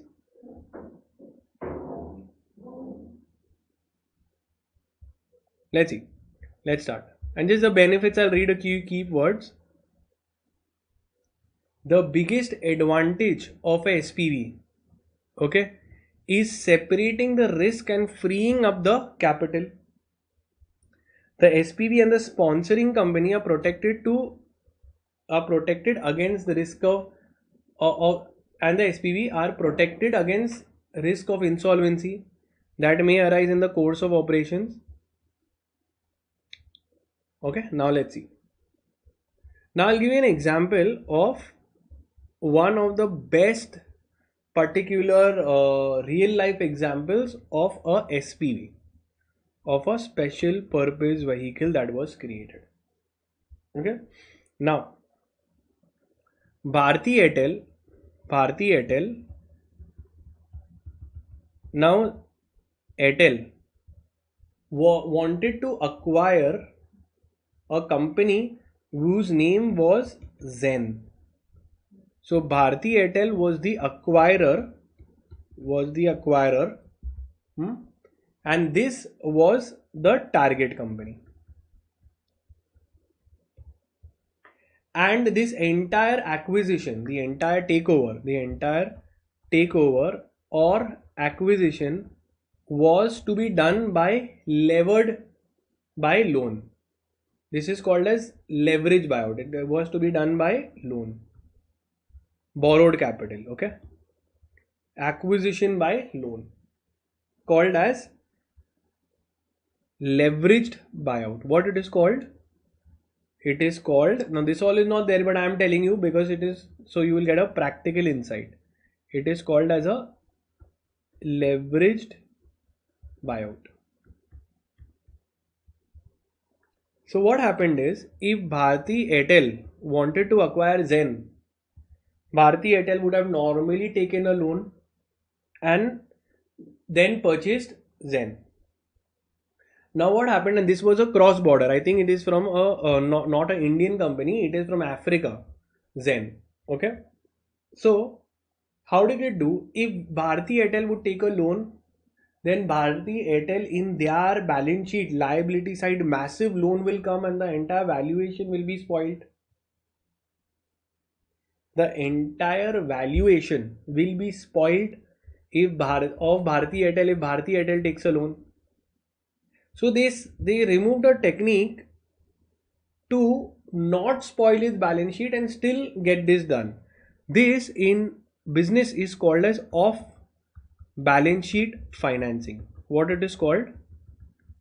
Off balance sheet financing means you take a loan, but that loan will not be seen in your balance sheet.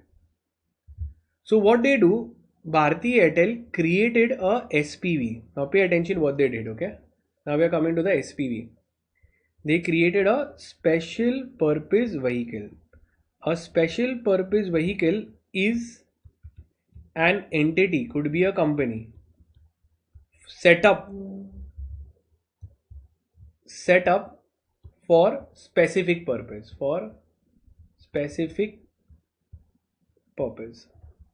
Purpose over, SPV will be shut down. Okay, so once the purpose is over, if purpose over, SPV will be closed. Now pay attention, how did they do the acquisition? Bharti Airtel said, I will not take a loan, SPV will take a loan.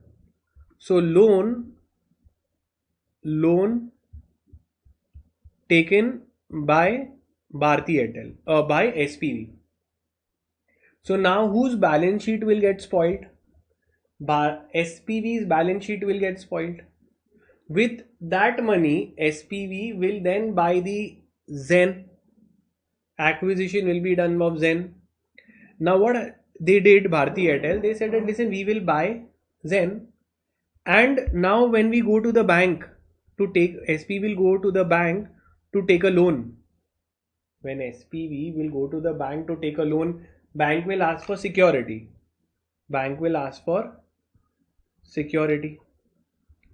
First security, they will say, listen, we will keep the assets of Zen as security. So Zen's assets were kept as security. Zen's only assets were kept as security. So imagine if I go to buy a house, you keep that house only as security to take the loan. So that was done. So they said, now once you take that thing, how will you pay the EMI? So Zen was having cash flows, which was having good cash flows from, because Zen was a running business. So they said that with Zen's property, we will take a loan and buy out Zen. With Zen's cash flow, we will take and we will pay off the loan also, EMI. So both I have bought you with your money, and your assets. One. Now it won't, obviously the amount of acquisition cost and the EMI and everything will be low, will not be that much. So then another security bank said that, listen, I want some more security. So they said that Bharti Airtel, you are a new company, SPV is a new company, so I'm getting scared. So Bharti Airtel gives, Bharti Airtel gives what? Guarantee. Now when they give guarantee, the particular bank is also secured. Bank said, oh thank God, now a big company is giving a guarantee, so I am fine. So what happened here is a SPV was created to buy assets or to buy a company. Okay, they bought the entire company or their shares. They bought it. Now when they bought, they took a loan and they bought. Loan was taken by keeping security of Zen, and cash flow as Zen was used to pay off the EMI. Right? Now why did SPV get a loan? Because it had a backing from Bharti Airtel. Now why this is called as off balance sheet financing? Because Bharti Airtel's balance sheet didn't get spoiled, because on their liability side loan has not come only, because guarantee doesn't come in the balance sheet liability side, it will come down in the footnotes, but that is different because liability is not arised yet. So in the real balance sheet of Bharti Airtel didn't get spoiled, because they have not taken the loan. SPV has taken the loan to buy the assets of Zen. You saw this entire structuring. This entire structuring is called as leverage buyout, and here you do it with the help of a middle company which is called as SPV. Now SPV, what it should be set, whether it should be set as a company, whether it is to be set up as a LLP, that also the company secretaries will think that which structure should be set up to get the maximum tax benefit. So now you go in a region, okay, wherever the target company is there, you set it up there, you see which tax structure suits there, and then you set it up. So can you understand the purpose of this SPV? Yes or no? This same thing also happened with another case in when Tata Tea wanted to acquire acquisition of Tetley. Now Tata Tea is an Indian company, whereas Tetley was a UK based company. So Tata Tea was the acquirer. It wanted to acquire Tetley. Now Tetley was UK. So same, Tata also wanted to take a loan.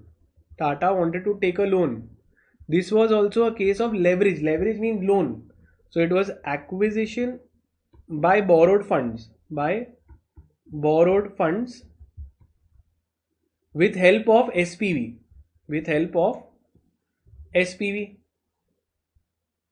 Now Tata Tea did not want to take the loan on its own head and get the full liability on the first hand. So they said, let me just make a SPV. So they made a SPV in UK. The UK company took the loan.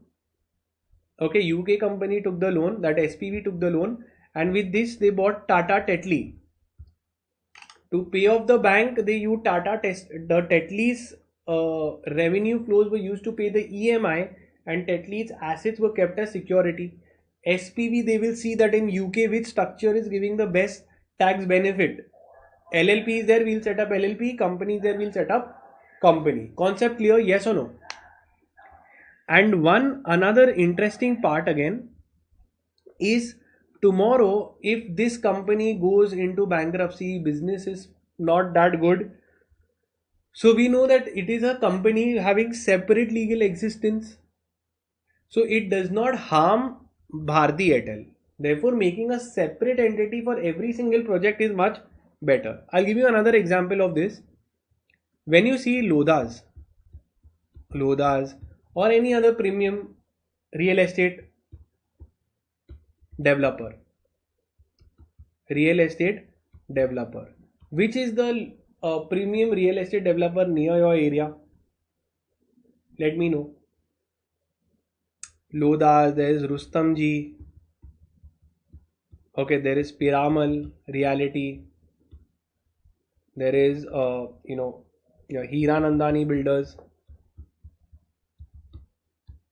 Okay. Now pay attention to what I'm telling you again. Okay, where a SPV is created again. Now, if Lodhas is there, you think Lodha will make a project, new project. They make it under their own brand, or for every project they will make a new company. New company for each project. For each project. They make a new company for each project, because tomorrow if there is a litigation here, this goes into bankruptcy, it does not bring in the parent company also. So this is separate legal existence. This project failed, so only this company will go into liquidation. It will protect the parent company.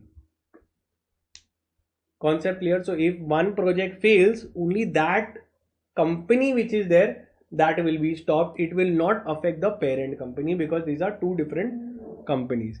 Here the SPV, now pay attention, this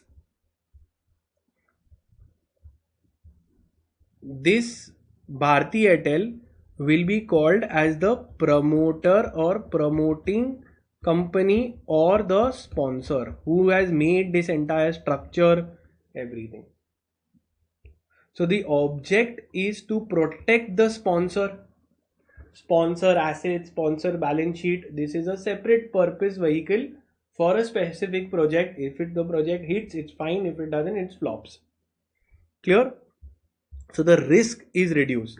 So two examples I gave you. Leverage buyout means borrowed buyout by Tata of Techly, and the other one is your Airtel and Zen acquisition.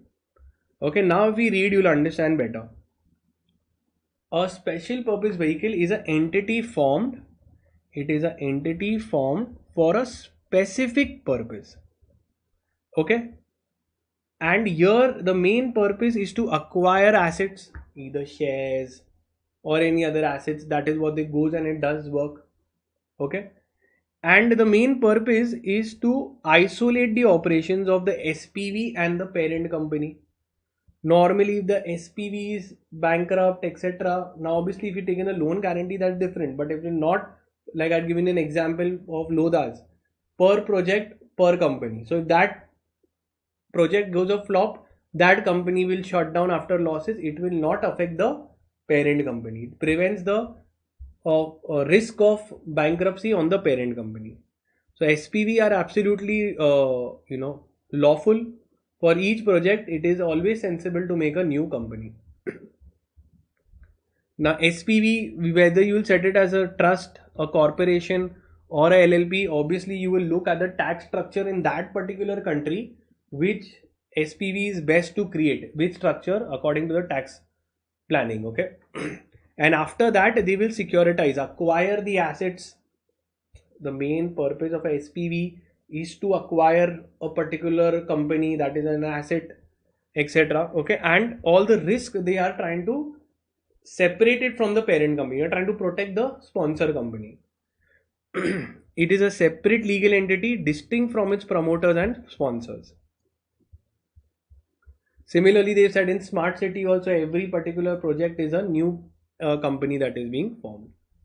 Now the biggest, so the concept is over. Now you just have to read the theory. So there are two entities here which I told you. One is the SPV and the sponsoring company.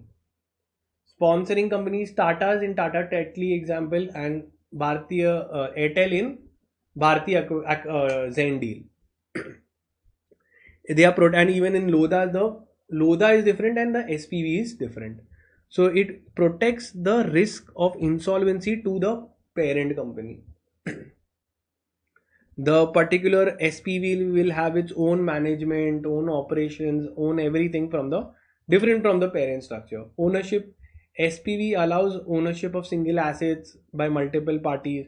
So in the SPV there can be multiple investors, that is fine. Okay, now depending on the choice of jurisdiction, you will accordingly set up the SPV. Minimum statutory requirement. So since you just have to go in that particular country and set up a new company there. Setting up a new company in any country is very easy and reasonable. Clarity on documentation, all the documentation between the sponsor and the SPV will be clear. Tax benefits, they will set up the, choose the structure which is the most tax benefit in that particular place. All the legal protections and clauses will be put in. Accounting reasons, debt raised through SPV is not reflected in the balance sheet of the sponsor. Can anyone tell me this? I give which example and what I had called it? Bharti Airtel and Tetley had called it as a off balance sheet financing. Clear? SPV losses incurred in the SPV are not shown in the balance sheet of the sponsor. So this is the benefit of the accounting reasons. Key advantage of this is separating the risk and freeing up the capital. SPV and the sponsoring company are protected against risk of insolvency. This is a separate company which has acquired, their losses are different, this company's losses are different. Okay, it allows securitization of assets without distributing the managerial relationship. Now securitization means securing the assets, buying the company without disturbing the current parent company, their management structure, their management style, anything. Okay, and plus the company now you have acquired, you will get a regular flow of income. Also you will get a regular flow of income from Zen, from Tetley, because these are bought on going concern basis. Same thing they are repeating. Purpose of the SPV is to enable the parent company to make a highly leveraged investment. Again, what I told you, remember I told the words leveraged investment. These are leveraged buyout. The meaning of leverage is borrowed capital. So it's a acquisition by borrowed capital. Okay, you have to comply with the government norms. Now this is normally used in large scale. For small scale projects you don't really do because the risk is less. If the risk is high, you set up a SPV. Large scale product, you create a SPV so that it's a separate entity altogether. SPV in securitization by banks. Okay, now what happens is the SPV is there. They can obviously buy the target company. They can further issue more shares to more investors. They can separate the risk from the sponsor and this, and they can have a separate management structure, everything. Indirect acquisition of assets for tax saving. Okay, assets here we are talking of buying the company. You can buy loss making companies and achieve tax benefits. A government formed SPV. Now we've seen that sometimes government in also say that we will set up, for building this bridge we'll set up a separate company. Government forms SPV for special projects. Okay, SPV can offer an exit route for the government. So this is typically for PPP projects, public private partnership projects, where when you say public means what, government and the private sector come together and set up a SPV for a project. For example, building a bridge. Now, so to build a bridge or to complete a particular roadway, the government and the private will come together, will set up a separate SPV. Okay. Now difference between a SPV and a company. Now we know the SPV can be a company. SPV can be a LLP also. And what is the main thing? A company is generic. It can do everything, anything, and it can be, the entire object of a company is to go on forever. SPV is also can also be a company, but the main thing is it's set up for a specific purpose. Purpose over, it will be shut. SPV is set up to acquire funds in form of loan mainly, and then acquire assets and secure assets. So purpose of formation, SPV are primarily formed to raise funds from the market for a specific purpose.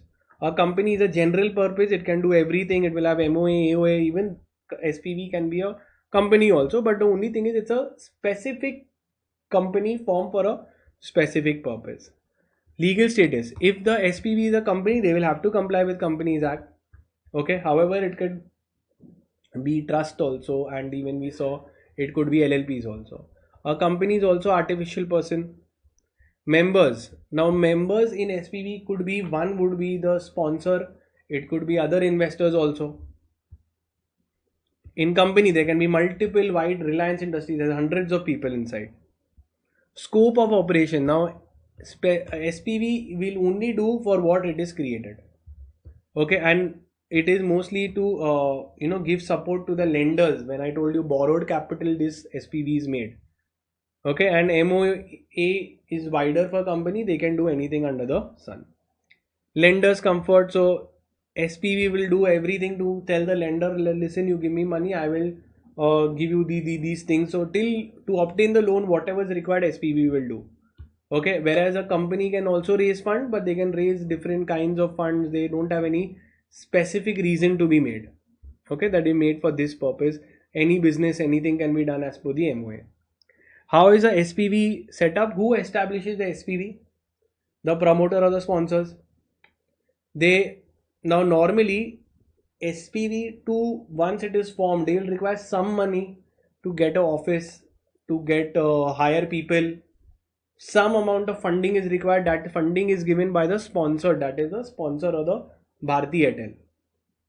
Okay, this is little bit of funding is there in this from the main sponsor to your, so that the company looks a little bit financially that they have money. SPV is subject to fewer risk. Okay, the key element is ensuring sufficient distance. Okay, SPV can be independent. They will operate with an independent BOD, etc. Now, wherever the project is big, like in infrastructure companies, IRDA, IFC, PFI, the massive amount of funding is involved. So by default, for every financial project, they will make one SPV, one dedicated thing. Okay. Sometimes it is collaborated with government. For example, IDFC and government is making the roads, or we have L&T and government having coming together and particular for one project, then they will create a SPV. They told in smart cities also every project has been made in the form of SPV only. Now again LLP they said a LLP can also be formed. It will be as per the limited liability partnership. It could be private or public. We saw 100% foreign investment can come in LLP. Now once the purpose is over, you can easily wind it up also. What is the benefit of setting up a LLP as compared to a company? LLP is in between, so it is less costly, less cost of creation, more flexible rules. Ownership and management is different. So the ownership and management, okay, partners can be companies. Management, so again, difference between company and LLP. In company you have directors, here you will have designated partners. Low cost of maintenance to maintain LLPs, or no requirement for auditing before the project starts. You can have certain benefits in tax. They are more tax efficient. It's easier to wind up than a company, and 100% FDI can be received in LLP as well. Okay. With this, we've completed the entire chapter. There is a few topics only, but they have repeated multiple times. Okay, so we've covered all of this and have covered the entire thing, including the past exam questions. With this, I'm done with the chapter. Thank you.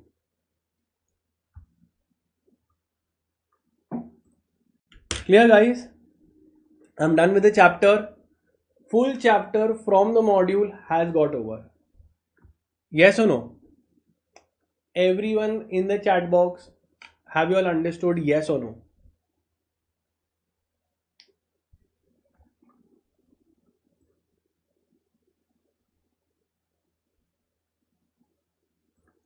Everyone in the chat box, have you all understood? Yes or no? So I am done with my chapter. Also remember, one thing is, next class will be tomorrow. Tomorrow same time. Okay, 11:15 I will start the class. Okay, so first thing is, I hope you have liked the video. Like the video. Second is, please share with friends. Share with friends. This entire thing is from the module only. Okay, share with friends. For the students who have subscribed to our courses, I will upload this video in your app and including the notes. Okay, others can just do it from the module. It is the module only thing is, if sit with me, just do the marking. Yeah, so I'll try my level best. I will be doing in marathons, obviously full portion will get over. In marathons, when I take one after the other chapters, I will take, that will be a quiz. Thank you so much, Vishnu.